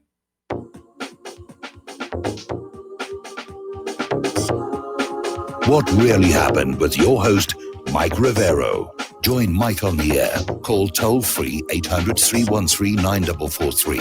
800-313-9443. And aloha, America. Welcome back to the show here. And we're finishing up here on the anniversary of 9/11 and all the reasons why it is so obviously not what the government told us it was. Recently, the Franklin Square and Munson Fire District outside of Queens, New York, made history by becoming the first legislative body in the country to support a new investigation into the events of 9/11. This is coming from Architects and Engineers for 9/11 Truth. And the resolution was read aloud and passed during a July 24th, 2019 meeting. And calling for the investigation was drafted by Commissioner Christopher Gioia, and was unanimously approved by the 5 fire commissioners. So these are basically, they're saying there's overwhelming evidence of pre-planted explosives.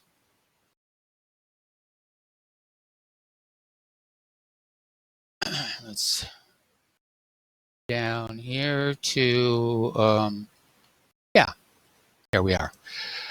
So it's not too surprising that more Americans are questioning the official 9/11 story as the new evidence contradicts the official narrative. People have been looking into this for a long time. They've had 18 years to look at the events, as it were. They have seen the very obvious attempts by the government to muddy the waters on this issue with claims that there was no plane at the Pentagon or disintegration beams, particle beams were being used. Again, these things have to be kept as simple as possible. And even then they make mistakes. And a good example of that is Flight 93, where it's been speculated that the airplanes were actually under remote control, that there were in fact no hijackers on board. And one of the reasons supporting that is that one of the eyewitnesses to the plane hitting the Pentagon said it looked to him like the flight crew was struggling with the controls. And by the way, it was the proper flight crew with the uniforms and everything. It wasn't some guy in a turban. So you need to understand that over at the Pentagon, there was this guy named Dov Zakheim, who was a rabbi, and he was appointed comptroller of the Pentagon by George Bush. Prior to that, he'd been CEO of a company that built remote control systems for aircraft. You may want to think about that one. And the prevailing theory among independent researchers is that the flight crew of Flight 93 regained control of their aircraft. They were able to disconnect the remote control. They were able to locate it and disconnect it, and they were going to land the airplane at the airport. And of course, that would have blown the whole story wide open because the facts on the airplane didn't match the official story, and that's why the aircraft was shot down. And by the way, again, if you go on out to where Flight 93 supposedly crashed, and by the way, the wreckage was spread out over 8 miles, which tells you the plane came apart high in the air, not on the ground. That too has been re-landscaped, and there's a monument there now, and again, erasing the facts on the ground so nobody can take a look. But more and more people are looking at this stuff and they're saying, yeah, there's something wrong here. And of course, since then, we've had Saddam's nuclear weapons and Assad's sarin gas. And Americans are coming to realize the extent to which this government lies to us to get our money, to get our obedience, to send us off to war, whether it's torpedoes in the Gulf of Tonkin or Spanish mine in Havana Harbor or the Lusitania, harmlessly not carrying any weapons to Great Britain. And it goes on and on and on and on. And in the context of that, you come to realize 9/11 isn't a shocking, unique incident. It's business as usual for the United States government. Now, immediately after 9/11, there was another false flag incident involving anthrax. And it was sent to certain politicians, members of the media, some of whom got very, very sick.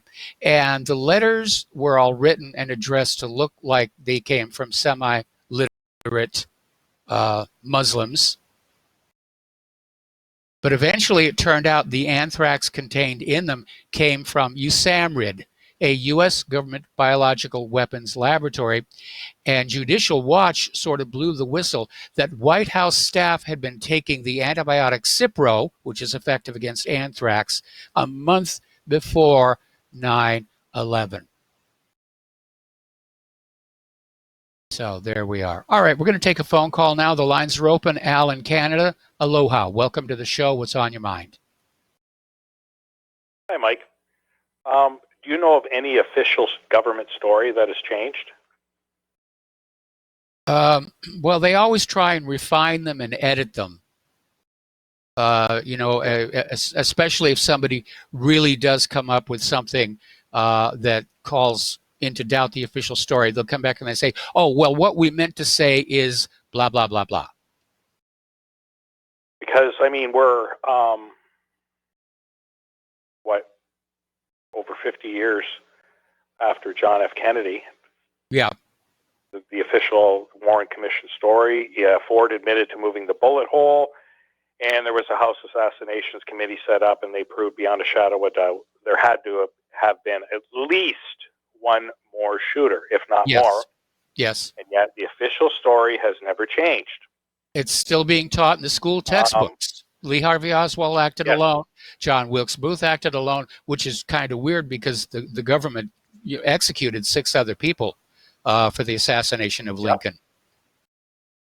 Yep, all of that, all of it. During World War II, the labor camps in Poland, all those numbers have been drastically reduced, yet that 6 million number is still there. I mean, I can understand that one because it's actually in the Talmud, but yes, you know, that official story has not changed. And one can be thrown in jail in certain countries, right? Yeah, if you dare question the revealed truth of the Holocaust, Holocaust denial has been criminalized in a lot of countries. There was even talk Canada in this country for a while about 9/11 denial, about throwing people in prison for refusing to believe the official story of 9/11. Yep. It continues. That New Zealand shooting, it was against. It still is. It's against the law to have the video or to have watched it. Yes. And I have it, and I've watched it many times. And there are right off the bat, the guy leaves the back hatch open. That's right off the bat. So this stuff is out there, and everybody knows it's. A lot of people know that it's just pure, FDA, 100% bovine excrement. Unfortunately, like you said, they're still teaching this nonsense in schools, indoctrination centers. Yes. Critical thinking is not allowed. Absolutely. Heaven forbid if someone asks a question. So the official stories never, ever change. No, they don't. They get refined and reworked. To address certain points that are brought up by clever, independent thinking people. But the core part of the story always remains the same. Yep, it always does. So they have their patsy and that's it. They're sticking to it. And sometimes they double down on the lies. And luckily, there are people like you, with a little bit of technological skill. And boom, you're out there opening people's eyes. It's great. I appreciate it, Mike. Thank you very much for your time. Well, thank you very much for those kind words here. And we're going to turn to the domestic politics now here. And down in North Carolina, there was kind of a watershed election that was held yesterday. And it was seen as being significant for Donald Trump. Now, obviously, he was not running in North Carolina, but there was a very tight race in these 2 congressional special elections between the Republicans and the Democrats. And the Democrats went down there and they spent millions of dollars figuring that if they could get these 2 people elected, it was going to basically start a momentum toward a Democratic sweep next year. Well, it didn't work on out. Because both Republicans that Donald Trump endorsed won their special congressional elections Tuesday night, giving Trump a symbolic victory as he heads into his reelection. Okay, we're going to take another phone call. Peter in Los Angeles, aloha. Welcome to the show. What's on your mind? Hi, Mike. Hey, I want to, the last caller was talking about how the Holocaust has been criminalized. You can't talk about it. Any revisionism can land you in jail, and I think it's now 17 countries. Yeah. But they're trying to get that way, Mike, with 911, and they've already done it on the social media, which is if you question 911 or if you're a skeptic on large parts of the, let's face it, largely owned Jewish media, that also will get you banned. You get deplatformed if you talk about that on, like, YouTube will deplatform you if you talk about it in the wrong way. They've deplatformed and banned Ryan Dawson for his War by Deception and several of his other films for talking about this. So it's already going the same way as the Holocaust thing was. But Mike, I want to tell you, that's how I got onto you, because I started to smell a rat here almost immediately. And I'm looking all over, and I'm talking to people, and everybody's putting yellow ribbons out and crap like that. And I'm going, well, we got to look at this. And then I discovered you. Okay. And I've been following what you're saying. To me, that's a litmus test for people. If they can question that, because it's such a seminal turning point in the history of the country and even the world. And no dissent is tolerated, but if you do dissent, pretty much you're a truth teller. And that's how I got into your show. So, well, I appreciate that, but of course the job is a lot easier right now, and that's because pretty much everybody accepts that the government lied to us all about Saddam's nuclear weapons. And whenever I'm talking to anybody about any of these controversial issues, and they say, but you know, on TV they say it's this way, and I would say, is that the same TV that told you Saddam had nuclear weapons? There'll be a long pause there. And, you know, it's starting to sink into the American people's mind. They get lied to, not once, not twice. The government and the corporate media are lying to you about pretty much everything, from 9/11 to vaccines to GMOs to the condition of the wars that are going on. And I won't accept a government that lies to me. I'm going to have a truthful government, or I'll have no government at all. yeah, it's continual lying. And Mike, back then, remember, you could get shouted off the air. It was almost dangerous for the regular media, for the corporate media. I mean, it would turn on you in a heartbeat if you questioned 911. I had a chance several times to meet a guy named William Rodriguez, who was the chief. Oh, yes. Yeah, basically head of all the custodians for both buildings. He's the only guy, I think there were 2 or 3 people, who had a master key for every single room and the whole thing. And I've heard him say this several times. There was a bomb from below too, that some of his people had their legs broken on the lower levels, like 7 or 8 different levels, from the explosion that came from below, as prior to the hitting of the planes. Yeah. So and also they blamed a lot of the fires on the system, the gas system for the office stoves, right? And William Rodriguez says there was no gas system for the office stoves. Yeah, that's what I thought. So, it's all electric. Yeah, that's what he said too. It says that's complete crap, and you know. So at any rate, it's all crap. But one of the questions I wanted to ask him, and anybody else who follows up on these calls, is it's pretty clear that this was a mass murder that got us into wars where 1 million people were dead and 50,000 American wounded and millions of people displaced in Europe and into Europe and destabilized all of Europe. All these horrible trillions of dollars, all these horrible ramifications, and it's pretty well accepted. Everybody, even the dumbest person, can see that there's something rotten here. So what do we do with the people that we find out the names, the actual people that we find out are behind it?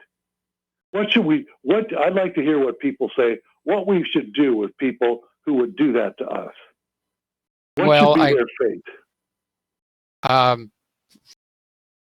Again, I'm not a violent person, but when you look at the scale of, first of all, the atrocity of just murdering 3,000 people to motivate the nation toward war, to me, that's a high crime and misdemeanor.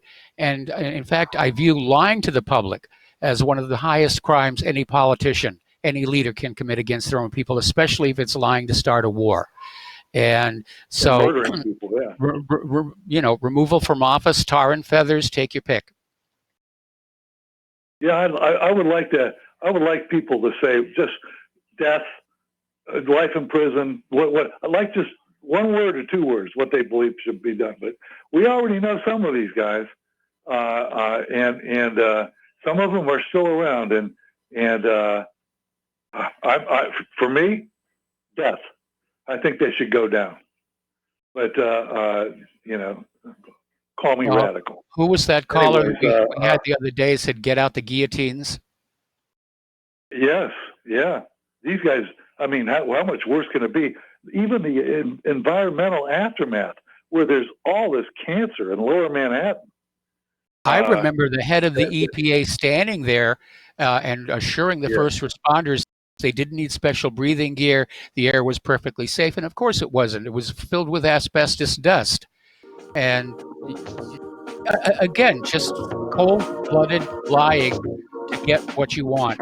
Anyway, listen, Peter, we got to let you go. Got to take a break for commercials, and we will be right back.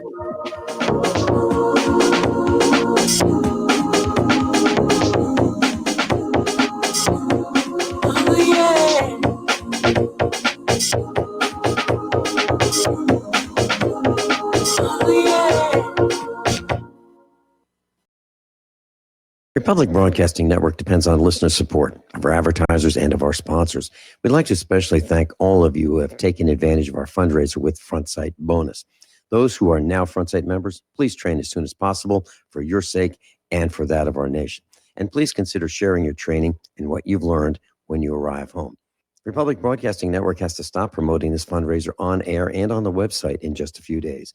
Dr. Ignatius Piazza, president of FrontSight, made a gracious exception to his no media rule for us at Republic Broadcasting Network. Thank you, Dr. Piazza. And once you've been to FrontSight, feel free to call your favorite host and share your experience on the air. We can continue this fundraiser without media help, but it'll be totally up to the listeners to spread the information.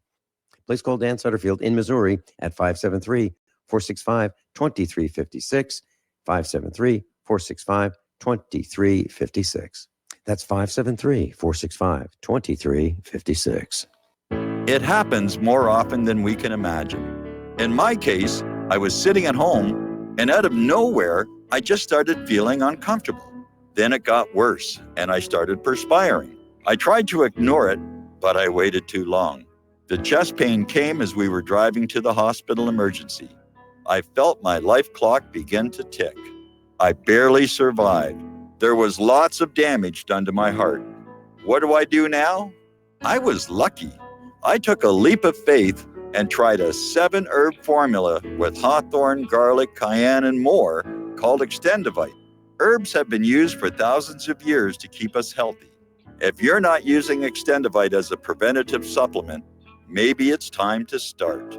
To order, call 1-877-928-8822 or visit heartdrop.com. Extend your life with Extendovite.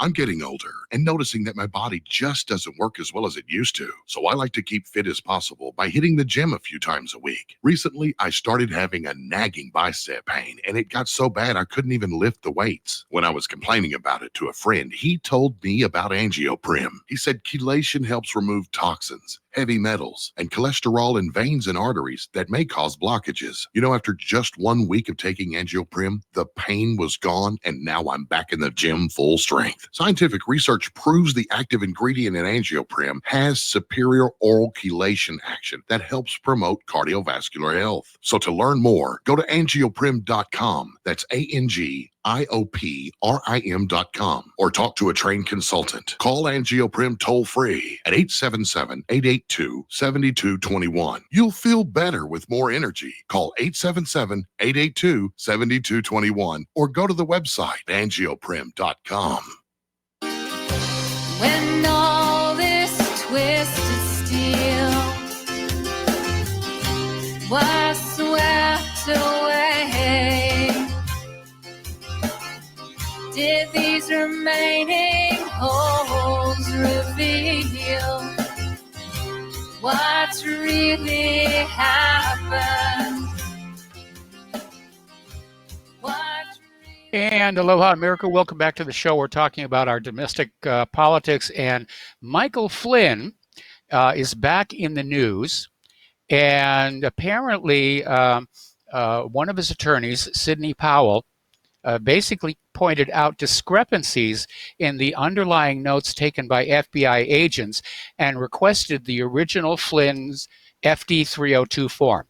And I don't know why the FBI still does that in this day and age of digital recording. But when they interview somebody, they'll ask questions, the subject will answer, and then an FBI agent writes down his impression of what was being said on this FD 302 form. And it strikes me that this is wide open to misinterpretation, mistakes. You're already 1 degree of separation from the actual testimony of the interview. But apparently the Department of Justice is now claiming they don't have the original Flynn 302. Darn it was here just a minute ago. I don't know, maybe it's underneath the rug, or maybe the dog ate it. That's it. The dog ate the 302. Well, apparently transcripts have been released from the General Flynn hearing, and apparently contained within these transcripts is evidence of a memo that would exonerate Flynn. And the Department of Justice, of course, has been dragging its feet about releasing a lot of this equipment. So at this point, Flynn's lawyers are petitioning the court to have the entire case tossed out for egregious conduct by the Department of Justice. And I hope it is tossed out. Comey was targeting Flynn right from the beginning here. Okay. Apparently, this leftist group declared there would be an impeachment rally on Monday at 11 a.m. on the House side of the Capitol building. But according to Breitbart News, nobody showed up. Not one person. There was the leftist group and the people who were planning on speaking, and there was some of the media. Otherwise, no show. So the American people don't seem to really have a taste for impeachment at this particular point. And it may be simply because people, even people who don't like Trump, even people who have been horribly disappointed in him, like me, understand there's nothing to impeach him for. There are no grounds to impeach him. You're not allowed to impeach a president just because you don't like him. He's got to do something like obstruct justice, like Richard Nixon did, or sick the IRS on his enemies, which would have been another one of the articles of Nixon's impeachment if he hadn't resigned. So, turning to the international news here, the EU is now creating a defense and space branch to complement NATO. And I think this is a response to the fact that the new incoming head of the EU is objecting to the formation of a grand European Union army. Okay, we're going to do a break for station identification. We got a caller waiting on the line, and we will be right back.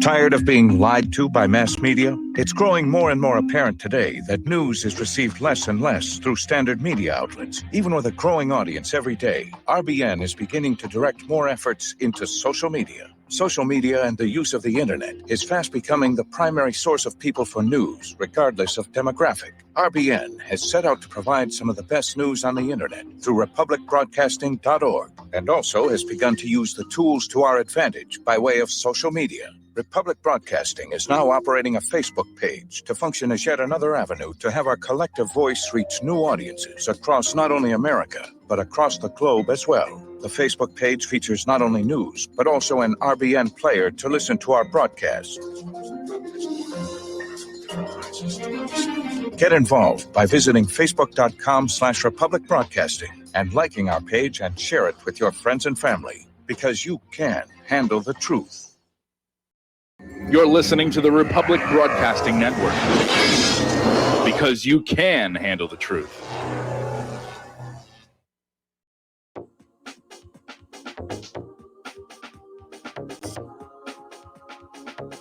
What really happened with your host, Mike Rivero, because World War III is a really bad idea. Here is your host, Michael Rivero. And aloha, America. Welcome back to our show. Hour number 3. The phone lines are open again, 800-313-9443. And we're going to take a phone call from Milton in Pennsylvania. Aloha, Milton. Welcome to the show. What's on your mind? Yes, Michael, thank you. In regard to that gentleman that asked about what we're going to do, I figure there's 500 people in Washington, D.C. controlling all the shit that we're getting, all right? And there's millions of us out here. What do you think? Well, there's a very interesting animation on YouTube called The Tiny Dot that illustrates that very point. The problem is, the government has gone to great lengths to take those millions of people out here in the hinterland and turn us against each other, so that we can't unite together against the government. It's divide and conquer, and it's a very popular technique with tyrannies. Okay, that's called the Tiny Dot? Yes. Okay, I'd like to read that. Because, I often refer back to what Madonna said when Trump became president. They should nuke D.C. And I always say, when I hear this beef up with Russia and all, I don't want a war. Nuke D.C., problem dissolved. Well, I hope they don't nuke D.C. because there's a lot of really cool museums in there that I still want to see one day. And now that I'm back on the mainland here, I may make a point of finally getting to Washington, D.C. because I've never actually been there. I want to visit the National Archives and look at the original Declaration of Independence because one of my ancestors signed it. I want to go to the National Air and Space Museum because some stuff I worked on many years ago is now on display there, and I'm sure that's going to make me feel really, really old when stuff I worked on is in a museum. But seriously, the problem isn't the city, it's the people. And I know when Trump was first campaigning, I came up with the slogan, instead of draining the swamp, drone the swamp. It's probably cheaper. And then, like Justin, he made that comment. I could hear the frustration in his voice, too. He was saying about France with these people 49 weeks of, and nothing's changed. We're headed that way, especially if they get the guns.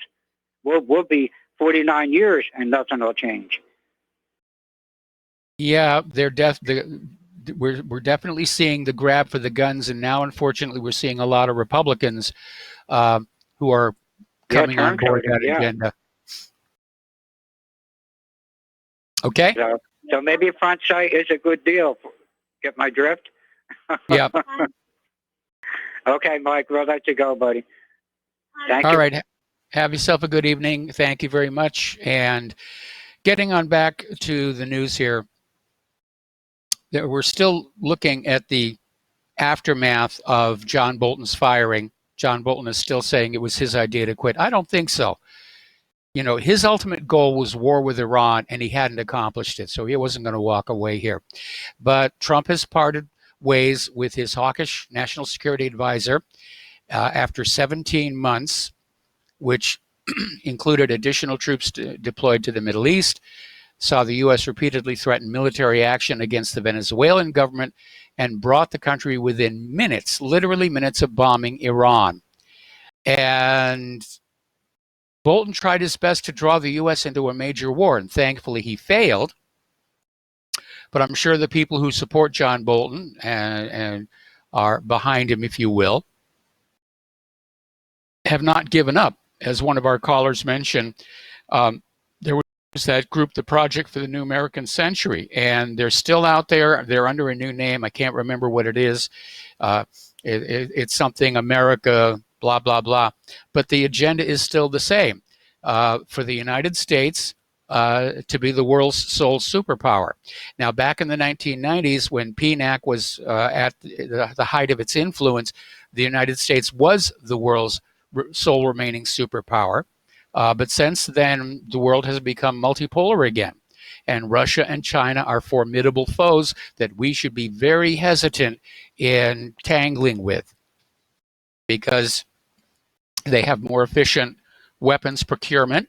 They're not spending trillions of dollars maintaining outposts all over the world. They build weapons that actually work. We get into a major world war, this country is going to lose here. Anyway, over in Moscow, Russia Deputy Foreign Minister Sergei Ryabkov is saying that the situation with Russian ties is not likely to improve even after Bolton's dismissal. They're not really they're concerned. Who will replace Bolton? And is Trump going to stop being so capricious in his foreign policy? Now, over in Turkey, Erdogan is saying they cannot handle a new migrant wave from northern Syria, and saying that Ankara and Washington needed to establish a safe zone in the region as soon as possible. So this, of course, is another excuse to go on in and try and carve up another little piece of Syria. Okay, little article here. Netanyahu, of course, is desperate to win this next election. Right now, the polls are showing that he and Benny Gantz are tied to win the same number of seats in the Knesset, which means it would be entirely possible Netanyahu would not win re-election as prime minister. And that puts a lot of pressure on him because he's looking at these corruption charges. So he's out here talking tough. He's out here talking about annexing large sections of the West Bank if he wins re-election. He's trying to get the voters to say, yeah, take away the land from those filthy Palestinians here. And he's talking about going after Hezbollah. But he risks triggering an unwinnable war to avoid losing the election. And this has happened before in Israeli history. Every Israeli prime minister understands that a military entanglement with Hezbollah is a dangerous wager, especially during an election campaign. Shimon Peres, who lost to Netanyahu in 1996, weeks after the former prime minister had incensed Israel's Palestinian minority by savagely attacking Lebanon in a futile bid to improve his military and electoral standing. Now, Netanyahu was campaigning in southern Israel and got interrupted with a bunch of Hamas rockets raining down, or at least that's what we're being told. Early reports said at least 5 Hamas rockets triggered inbound warning sirens in Ashkelon and Ashdod just as the prime minister was on a campaign tour through the region. They're claiming that a piece of shrapnel damaged one house.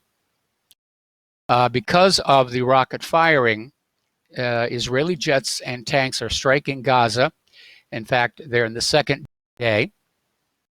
And so they're just pounding away on Gaza because Netanyahu understands killing Palestinians is good politics in Israel. Now, here's where it gets a little twilight zone. Benny Gantz, who's the chief of the Israeli army during Israel's 2014 massacre in Gaza, is borrowing apartheid South Africa's talking points to boost his election campaign. Now, Gantz is the opposition hoping to unseat Benjamin Netanyahu later this month. And in a campaign attack on Prime Minister, Gantz declared that unlike Netanyahu, he would have allowed U.S. Congresswomen Ilhan Omar and Rashida Tlaib to visit Israel and the occupied territories. Had they visited, Gantz claims, they would have seen with their own eyes that the best place to be an Arab in the Middle East is in Israel, and the second best place to be an Arab in the Middle East is the West Bank. And that is, it's right out of South Africa's playbook. Yes, we're apartheid, but things are so much better. The occupation is good for them. The apartheid is good for them. You know, if we weren't running their lives for them, it just, chaos would break out. Meanwhile, over in Palestine, Mahmoud Abbas has said that if Israel annexes any more Palestinian land, all agreements signed with Israel will end. They'll be declared null and void. And Abbas remarks are in response to Netanyahu's promise that if he wins re-election as prime minister, that he's going to start grabbing off huge chunks of the West Bank.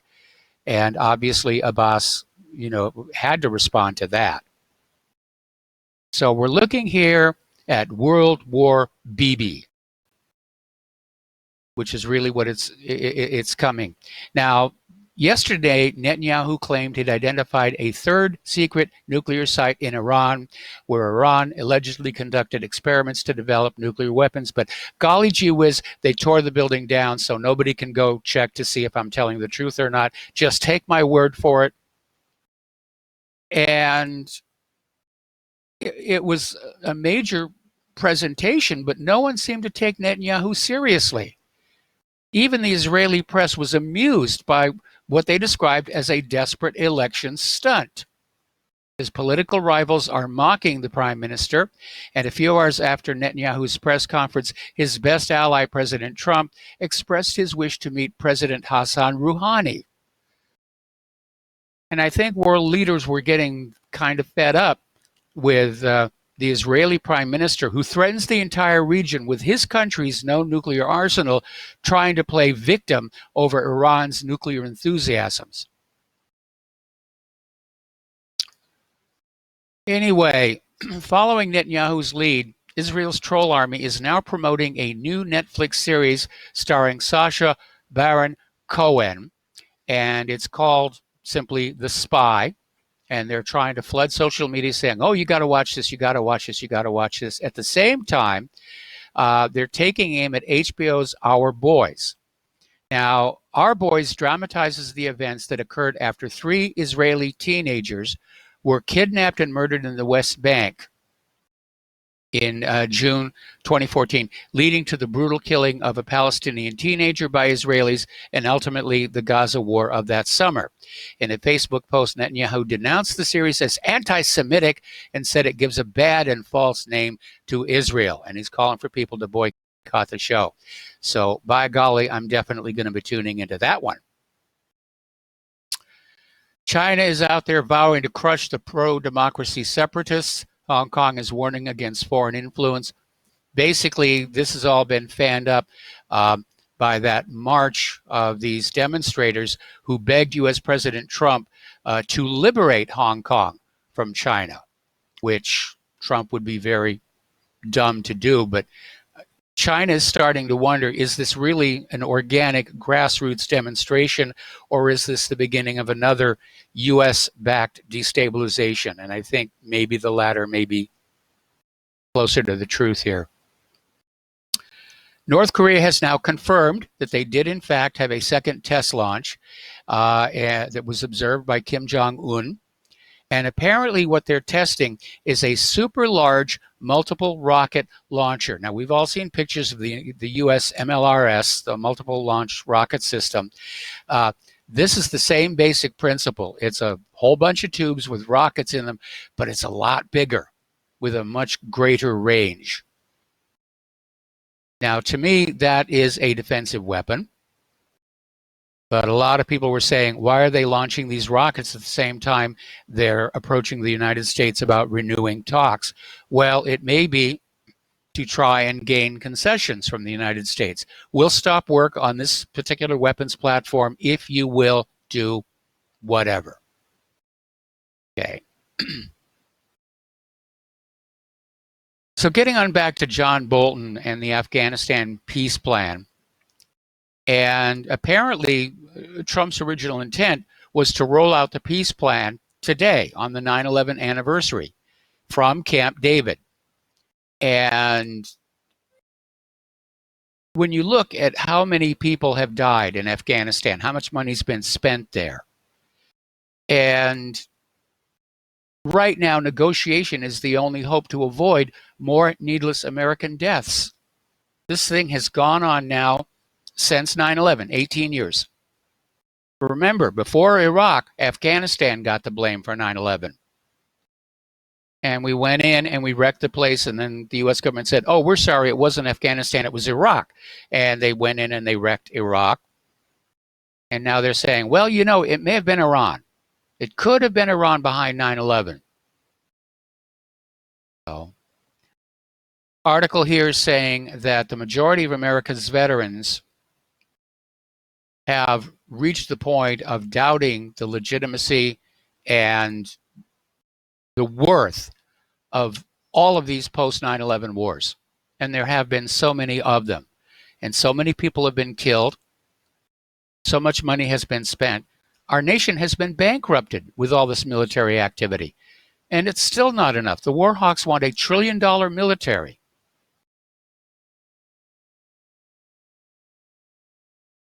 Okay. Another article here that the narrative that the U.S. economy is strong is incorrect.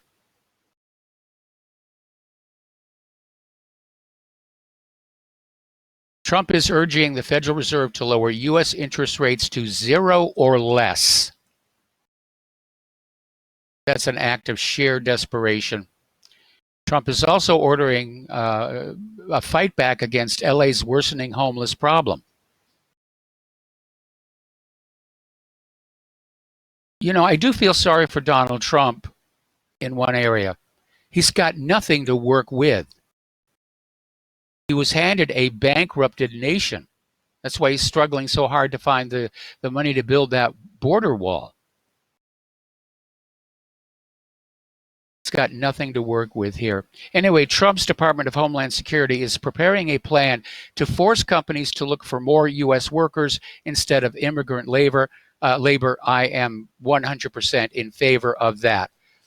America first and Americans first. Now, the used car market is profiting from Carmageddon. For many Americans, new cars cost too much, even in this era of very, very low prices. I mean, because they can't move the cars.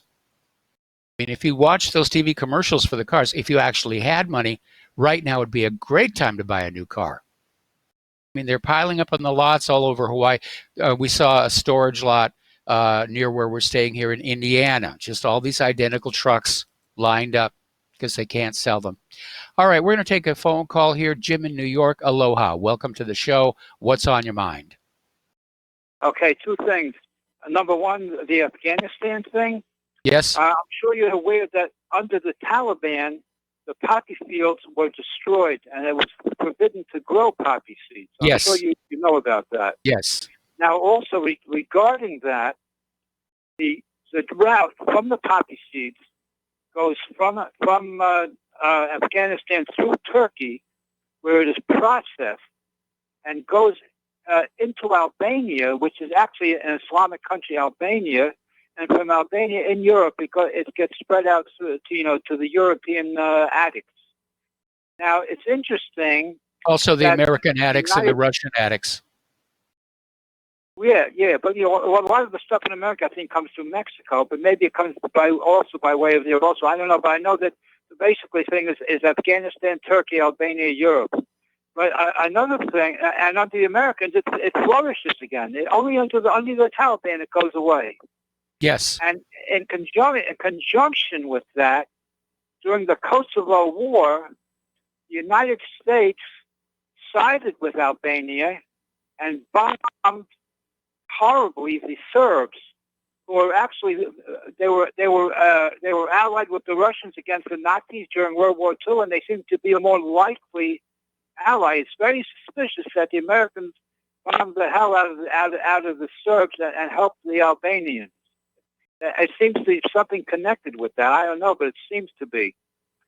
Now, well, if you look at politics throughout history, you can be allies at one point and at war with each other another. And again, look at the American Revolution. We were fighting a war with Great Britain, then we became friends with Great Britain. We fought a war in Vietnam. Now we're doing business with them. These things kind of change back and forth. Anyway, Jim, got to let you go. Got to take a break for commercials. We'll be right back. All right, you want to hold over? I'll hold you over. Yeah.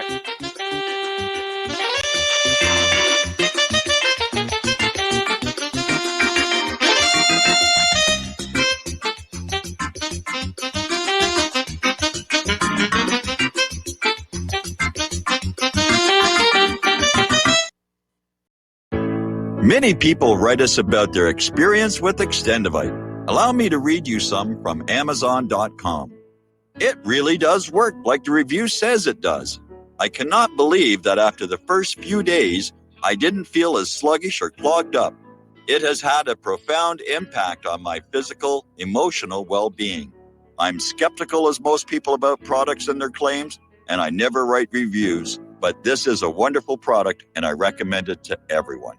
Great product. It has brought my blood pressure from the mid-150s over the 80s to the mid-130s over mid-80s, along with diet and exercise in just the past couple of months. Excellent. Thank you, David. Tell us your story. Get Extendivite today. Call 1-877-928-8822 or visit heartdrop.com. Extend your life with Extendivite. Folks, we're living in a world the likes of which we've never perceived any clearer than we do now. The plan for global governance has been in the works for generations and would have likely been achieved by now, but for the fact that the globalists left open their Achilles heel. With all their tools, Federal Reserve System, fiat currency, no child left behind, and then Common Core education introduced to our schools to dumb us down, vaccines, pharmaceuticals to lobotomize us, GMO foods, insertion of compromised or bought and paid for politicians, judges, mainstream media propaganda, all pieced together like a puzzle designed to ultimately bring the world under submission. But with all their strategy, they forgot one thing: knowledge. And knowledge is power. With knowledge, their bombardment is nullified. Folks, with that, as brilliant and knowledgeable as you've become, among the wisest audience of any radio audience in the world, and you are, I want you to take a moment to reflect and ask yourself, how much of that knowledge did I obtain from Republic Broadcasting Network? How high has my consciousness been raised since I've been a listener? How fast am I now able to discriminate truth from fake news by being a Republic Broadcasting listener? How clear am I now able to see the world since I've been listening to RBN? Ask yourselves those questions, folks. Then ask yourself, what is that knowledge worth to me? Like my morning coffee, how would I survive without it? A voice of truth in a sea of lies. Do we not all need to make sure it survives? Like public broadcasting, we are now finding we can only survive with listener support. Censorship, advertisers being attacked, truth itself being attacked. It's the only way through this. We at Republic Broadcasting humbly ask you to become a supporter. Look at your budget and make a determination of what Republic Broadcasting is worth to you and what you can afford on a monthly basis. Go to republicbroadcasting.org and pledge 20, 30, 40, 50, if possible, 100 a month or more if it's affordable. Click the donate button and become a regular monthly donor. Assure both us and yourself that Republic Broadcasting truth will continue to flow like that morning coffee. The network thanks you. We the people, in order to form a more perfect union, establish justice, ensure domestic tranquility, provide for the common defense, promote the general welfare, and secure the blessings of liberty. And aloha, America. Welcome back to our show. We're talking with Jim in New York. The subject is Afghanistan. And Jim, you had something you wanted to add. Right. Now, this is a second subject that deals with today with Guantanamo and 9/11. Okay. I heard two separate programs today. One was, have you heard of Bonnie Faulkner? No. No, she has a show. She originally had a show with this 4-part article by Whitney Webb. You heard about the article by Whitney Webb about Jeffrey Epstein and all that stuff? Yes, I've been hearing a lot about Whitney Webb. Right, you got to read that article. The original website, a lot of people posted it, including a National Bugle, but it was the original website is called Mint Press. Mint. Yes. I link to them a lot. Mintpress.com. Right. Anyhow, so but aside from that, Faulkner had a second interview today with somebody called Christopher Bollyn, B-O-W-L. Yes. B-O-L-L-Y-N, B-O-L-L-Y-N, Christopher Bollyn. Yes, and very well-known gentleman. Many things. What? Very well-known gentleman. Okay, yeah. So he talks about Guantanamo, and he says that the Sheikh Mohammed, that all these, there's only 40 people here now, There are over almost 2,000 Americans there, and NPR had an article on this today. The United States spent billions, not millions, billions of dollars on Guantanamo for 40 people. Yes. Including half a $1 million. They fly empty 737s with 5 people in back and forth, and all kinds of things, unbelievable things they do, keeping these tents air conditioned day and night with nobody in them, only 40 people around. Anyhow, one of the things that Boleyn said is that he claims that the people being held there, for certain reasons, including some of them may not be even the people who the Americans claim they are being held there, and they could be brought very easily to America and dealt with. But it's an unbelievable boondoggle. Okay. Yes. And he said one thing. Maybe you could help me out with one thing. That what Christopher Boleyn said. He wrote up a lot of things, and he mentioned that Larry Silverstein gained ownership of the Twin Towers because the Port Authority of New York and New Jersey was decommissioning a lot of property, including an airport upstate New York. Anyhow, so he said that Silverstein got the Twin Towers from the way being decommissioned, but he didn't really make a real connection there of where Silverstein got his money and what this might, what kind of nefarious concepts might be involved. He didn't mention anything nefarious about it, but he threw it in, and it sounded nefarious. Maybe you know something about that.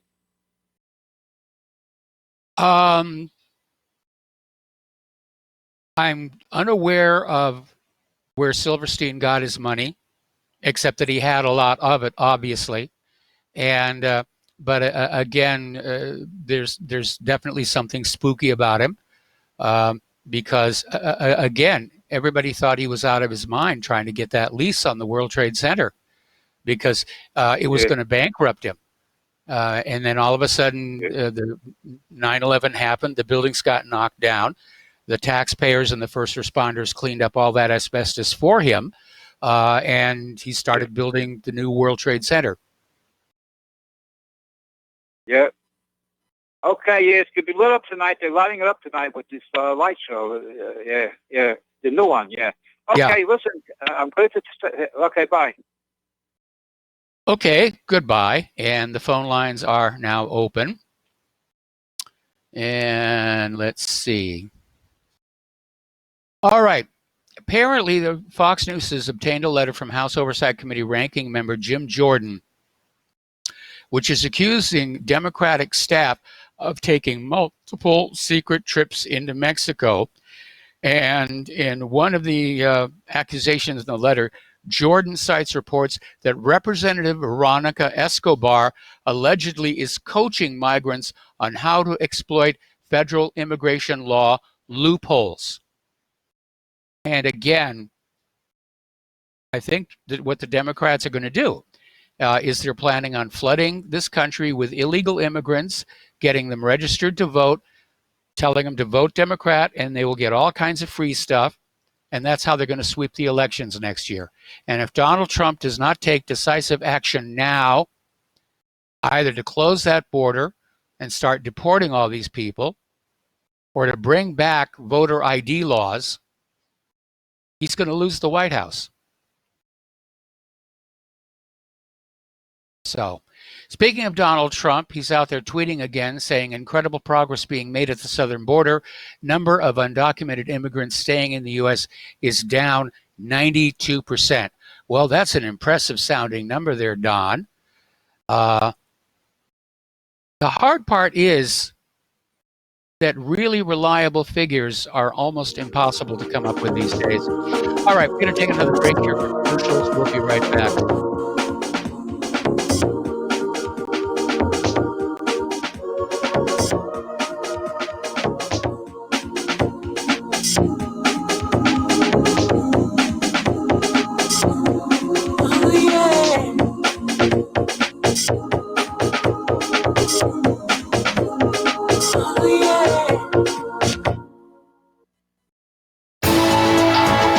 You are tuned in to the Republic Broadcasting Network. Visit our website by going to republicbroadcasting.org.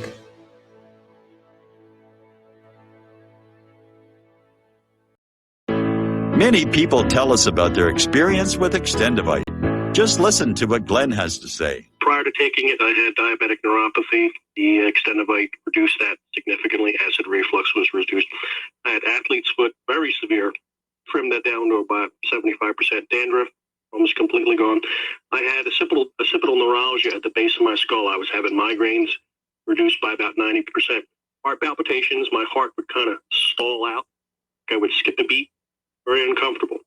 And when walking from downstairs going to sleep, by the time I got to the bedroom, which is just one flight of stairs, my heart was pounding, coming out of my chest. My vision was blurry. This completely solved that problem. Great product. Thanks. Tell us your story. Get Extendivite today. Call 1-877-928-8822 or visit heartdrop.com. Extend your life with Extendivite. It's happening, ladies and gentlemen. We here at RBN are working with Front Sight Firearms Training Institute to bring our audience the best in combat, tactical, and defensive firearms training. Whether you're a private citizen who is new to firearms or you have a concealed weapon permit and want a level of training that surpasses what you've received from your local gun range, Front Sight provides priceless education and skills taught by seasoned law enforcement, military, and private citizen instructors to levels that far exceed law enforcement and military standard. With nearly 1 million responsible citizens trained from every town, city, and state from across the United States, Front Sight has bolstered the Patriot movement to a whole new level. Contact Dan Sutterfield by phone at 573-762-2356 or 573-465-2356 or shoot him an email at domedan, DOMEDAN at hotmail.com. This is a limited time opportunity. Don't miss it. Folks, this is very important information. What's to be said about CBD? AncientLifeOil.com. Our CBD is made from hemp and has 0.003 THC, which means this wonderful product won't get you high, no matter what amount you take. What does CBD do for the body?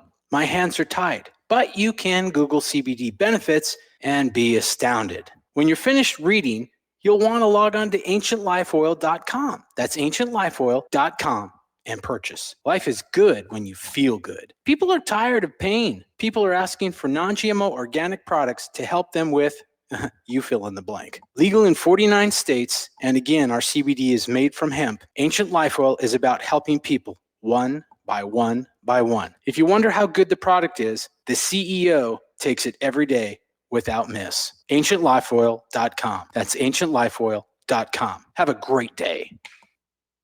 When all this twisted steel was swept away,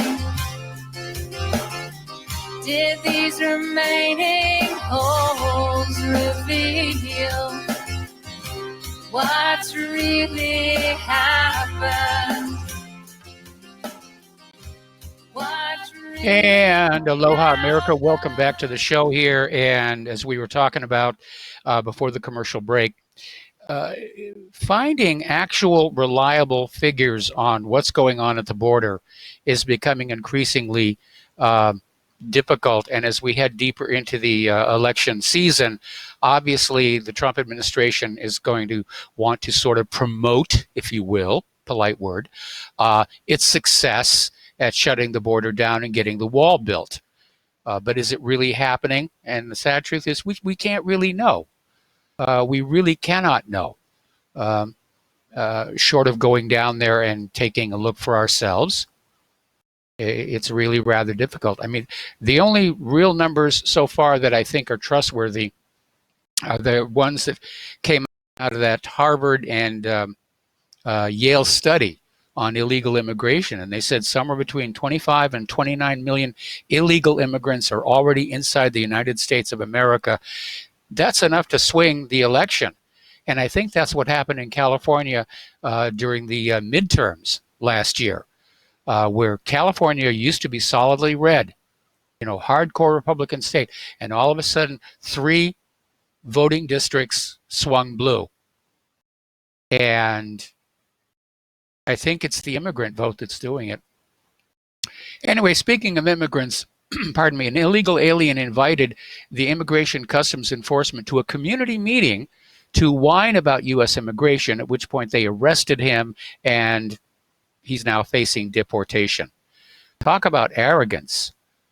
Guy must have thought he was in a sanctuary city or something. Talk about goading the, or poking the dragon, if you will, tickling the dragon. That's the phrase I'm thinking about. The other day we were talking about the new iPhone 11, which was launched early this week along with some other products. And the reviews are kind of lukewarm.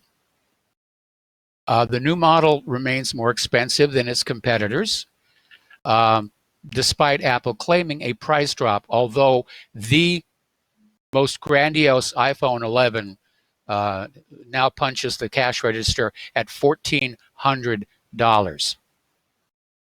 Now, for somebody like me who paid $100 for his very first car, that's a little stiff. And a lot of people are making fun about the 3 cameras. And apparently it is not going to support 5G. So that's going to really harm their sales over in China, which has gone pretty much all 5G at this particular point. Anyway. Okay. We are still in the last weeks of summer. There's more than a week of summer officially still left to go. Then we'll be in autumn.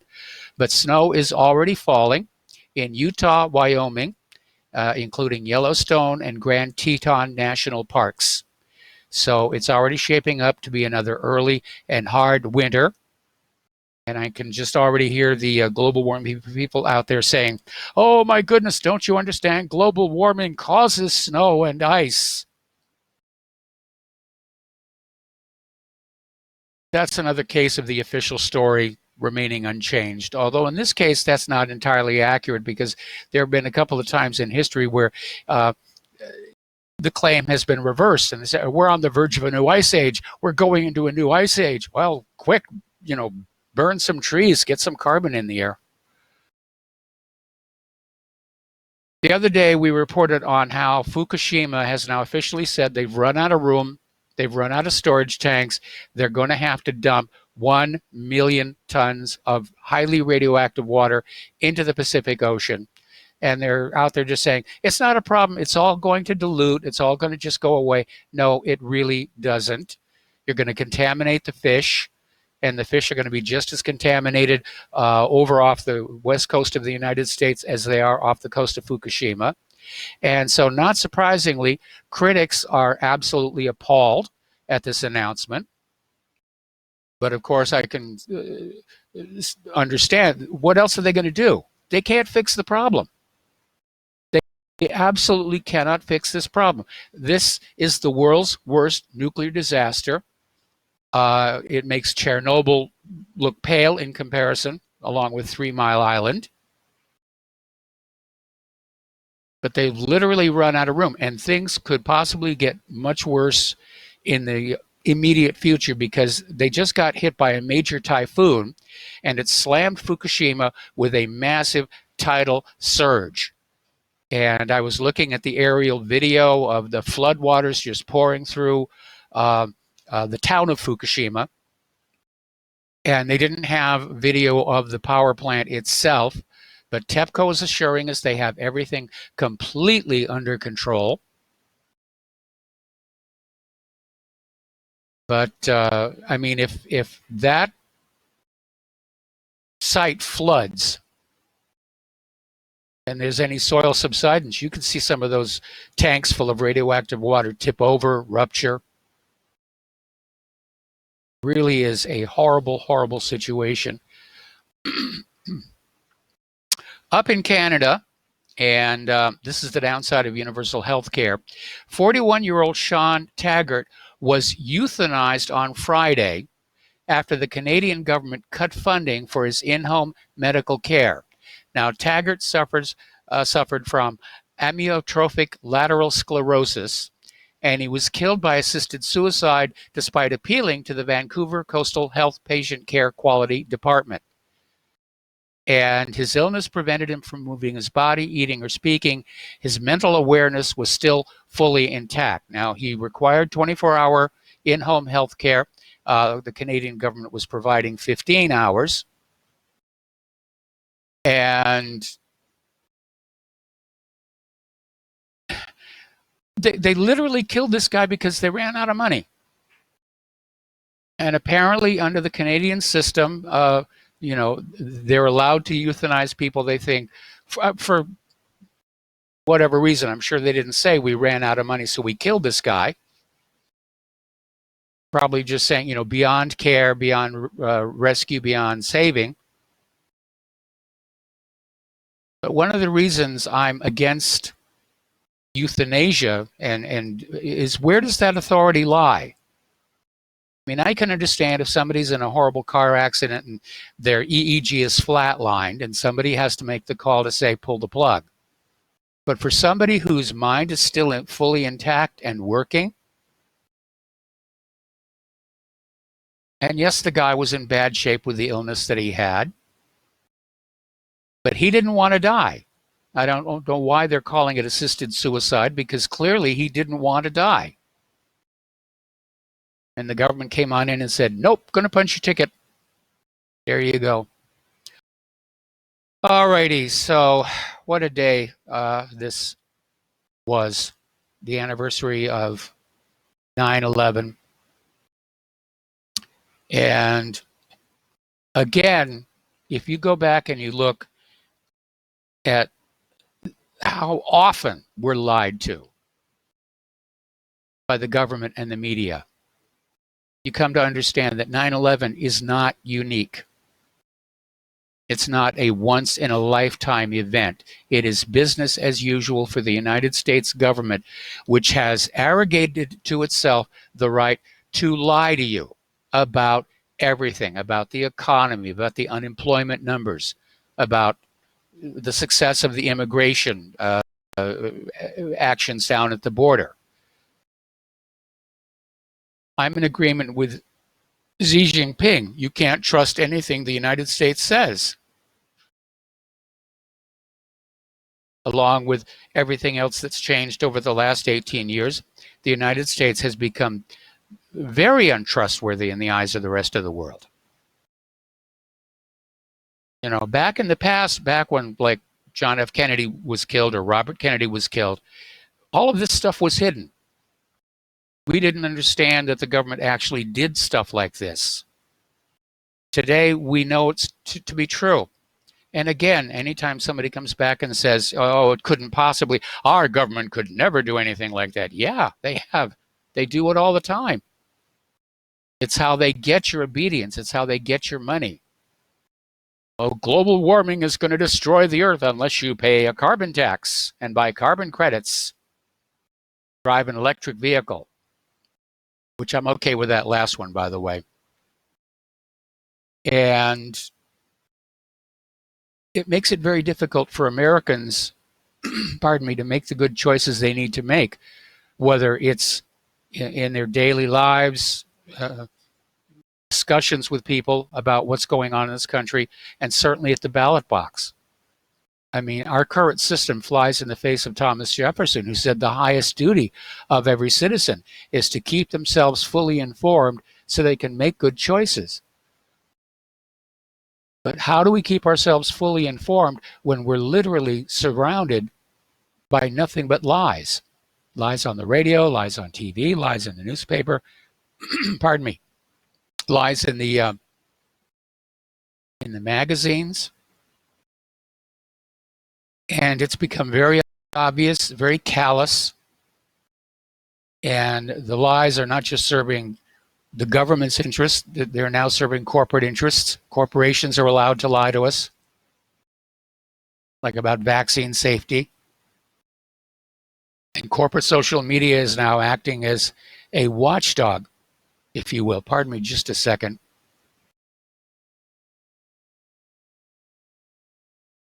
Okay, much better. So on that fateful day, 18 years ago, the United States radically changed.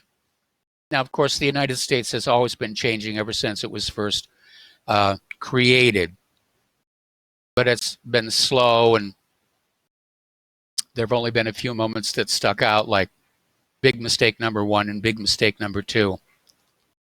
But 9/11 really did change this country. It brought us the USA Patriot Act, which was the first assault on the Bill of Rights. Anyway, we're going to take a phone call here now. Wally in I think that's New Brunswick. Aloha, welcome to the show. What's on your mind? Hi, Mike. Just wanted to click something on your comment on the Canadian Medicare. Not the part about the euthanasia, although that, as far as I know, that is illegal in Canada. But if they can make a case that there was a patient, the patient agreed to or requested an assisted suicide, then the case would be dead in the water. They're home free on it. But now the other one is Canada itself does not have Medicare. We have 13 Medicares in Canada. Each province, by our Constitution, is responsible for its own medical program. So what province was that fellow in? Well, I've already pulled the article off the talking points, so I don't recall off the top of my head. Okay, well, whatever province it was, that would be the government that would have made the decision. Would not have been the government of Canada. Okay, I stand corrected on that issue. Okay, no, that's no problem. A lot of people don't realize that. The Americans are used to having, like it's one big American thing, or in Europe, well, it's like in Europe. Each state or each country in Europe, even though they're part of the Euro group, they have their own medical systems in each. So Canada, you look at Canada, we've got a confederation of 10 provinces and three territories, and each one has their own Medicare system. Okay. Okay. So anyhow, just want to bring that up for you, and I thank you for being there for us. Well, thank you very much, and thank you very much for that update. And Canada, at least the last time I was there, was just this beautiful country with, very polite, friendly people. So, and of course, this used to be a country that was full of, friendly people, and it was a beautiful country. And now you go to places like San Francisco and Los Angeles, or especially Chicago, where they'll, shoot you as easily as looking at you. Yeah. Well, I think the big reason is it's that thing that you cage a bunch of rats and they start fighting at each other. Yes. We've still got a lot of elbow room here in Canada. Yeah, that's we don't have these super cities, except for Toronto and Montreal and Vancouver, and they've got their problems. I mean, Toronto does have a gun issue. Not as big as, say, Chicago or anything like that, but they have their own situations there. Okay. Yeah, I think I think living in a city is not natural for humans. I think the rural farming spread out is really what's best for the human race. But of course, corporations and the government want us all herded into these giant human ranches called cities, because then it's easier to extract money from us and control us. And that's really what these cities are, is they're giant human ranches. Well, that's it exactly. It's more efficient, if you want a word for it. We can get the food to you and get your money out more efficiently this way. Yes, absolutely. Okay. Anyhow, so I'll let you go, Michael, and have a good evening. And we'll. Is your move all done yet? No, we're halfway through it. We're staying with family in Indiana right now, and we're not going to be able to move into our new residence until October 1st. But you are back on the mainland, though. I am on the mainland right now. Yeah. Okay, that's good. Well, at least that way you got a foot in the door. Yep, absolutely. Yeah, well, we're definitely here, and Indiana is definitely growing on me. And I saw some pelicans last night. I saw a hummingbird this morning. So it's amazing how much wildlife there is around here. Yeah, that's true. It's we've got wildlife here in Canada too. Unfortunately, it's down in the Bar District, but anyways, I'll let that one go. We'll talk to you later, sir. All right, thanks an awful lot, and we have to take a break for commercials, and we'll be back with the last segment of our program after these few words.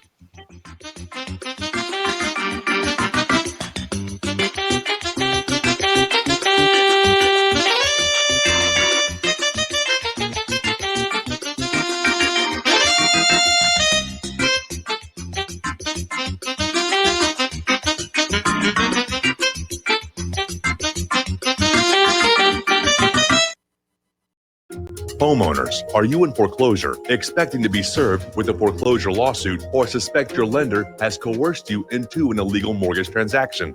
A huge number of mortgages made in the last 10 years have legal issues and are possibly defective. State laws and the U.S. Supreme Court have upheld that defective mortgage documents are grounds for foreclosure defense and for counterclaims in favor of the homeowner. If your mortgage has been sold or assigned since closing the loan, it may be defective and you may be paying the wrong party, and the lender may not have standing or the right to foreclose or collect payments under the law. If you would like to know if your mortgage is legal or not, or know if you are paying the right party, we can help. Our initial consultations are free of charge. We are not attorneys. We are legal researchers and work closely with experienced lawyers who know how to help you find the evidence to help you keep your home. Call toll-free 1-855-2-KEEP-IT. That's 1-855-2-KEEP-IT today.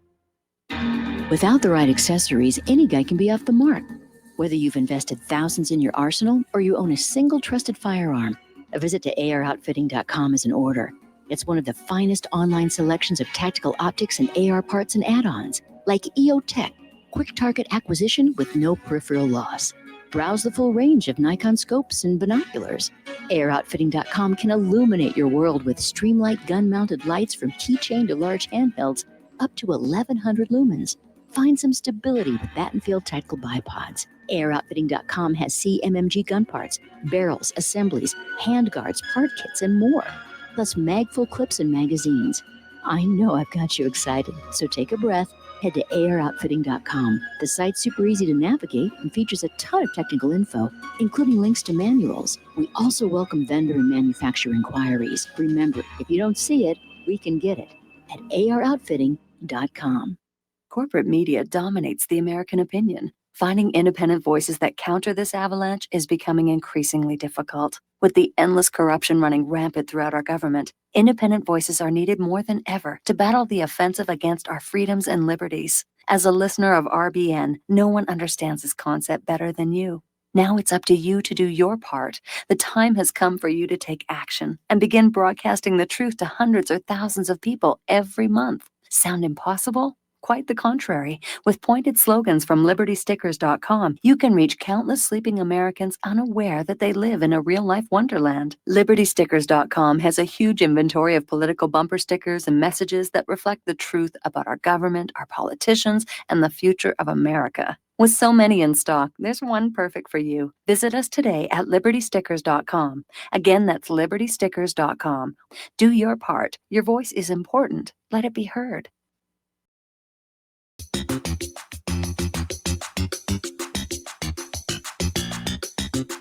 Welcome to What Really Happened Radio. Visit us online at whatreallyhappened.com. And now, set your eyes on the future and let's consider what really happened. And aloha, America. Welcome back to our show. Last segment of our program on this, the 18th anniversary of 9/11. Now, back in 1943, an American industrialist, Henning Webb Prentice Jr., wrote what was later called the Prentice Cycle, in which he described an 8-step cycle of civilization. And you've probably seen this before, but I'm going to go through it again here. And step 1 is from bondage to spiritual faith. Step 2, spiritual faith to courage. Step 3, courage to liberty. Step 4, liberty to abundance. Step 5, abundance to selfishness. Step 6, selfishness to apathy. Step 7, apathy to dependency. Step 8, dependency back to bondage.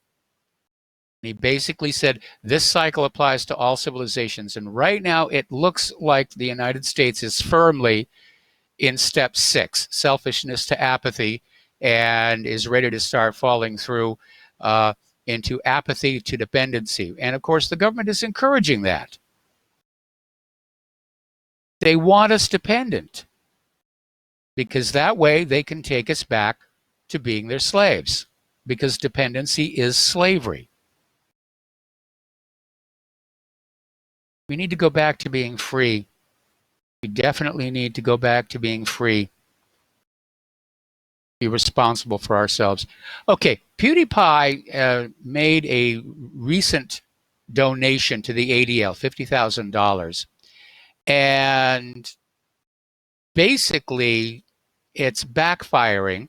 It's being interpreted as a blackmail payment to the YouTube censors over at the Anti-Defamation League, that if I give you this money, you will not block my videos here. Which, yeah, I mean, it does seem like all of these social media companies are for sale. By the way, there was a story the other day that absolutely does confirm that companies are paying social media for favorable treatment in search engines and various other things like that. Alrighty, here's another little story about 9/11 that should have been on the list. It wasn't. Now, remember, there's reason to suspect that the named hijackers weren't there, mostly because some of them were still alive after it was all over. But 19 of the hijackers supposedly came from Saudi Arabia, and apparently that this single U.S. consular employee stationed in Saudi Arabia issued visas to 12 of the 19 hijackers. And basically, pardon me, she made one of the biggest mistakes in American security history. Was she fired? No, she was promoted. This is Shayna Steiger, a consular official who issued the future 9/11 hijackers with 12 U.S. visas, arrived at the U.S. consulate in Jeddah to start her first foreign service assignment. That was in 2000. So a lot of strange things going on. Okay, there's the music. Time for me to call it a day here. Please stay tuned for John Stadmiller. I'm sure he's got lots of interesting things to share with you. Please take what you learn here and at the website, share it with everybody that you know. Talk to them, bring back the sneaker net, use paper mail. I'm not even sure email can be trusted anymore in this cyber dictatorship that is evolving around us. Please donate to Republic Broadcasting. They really need it. Please donate to What Really Happened. We really need it. We'll be back tomorrow. Aloha, America.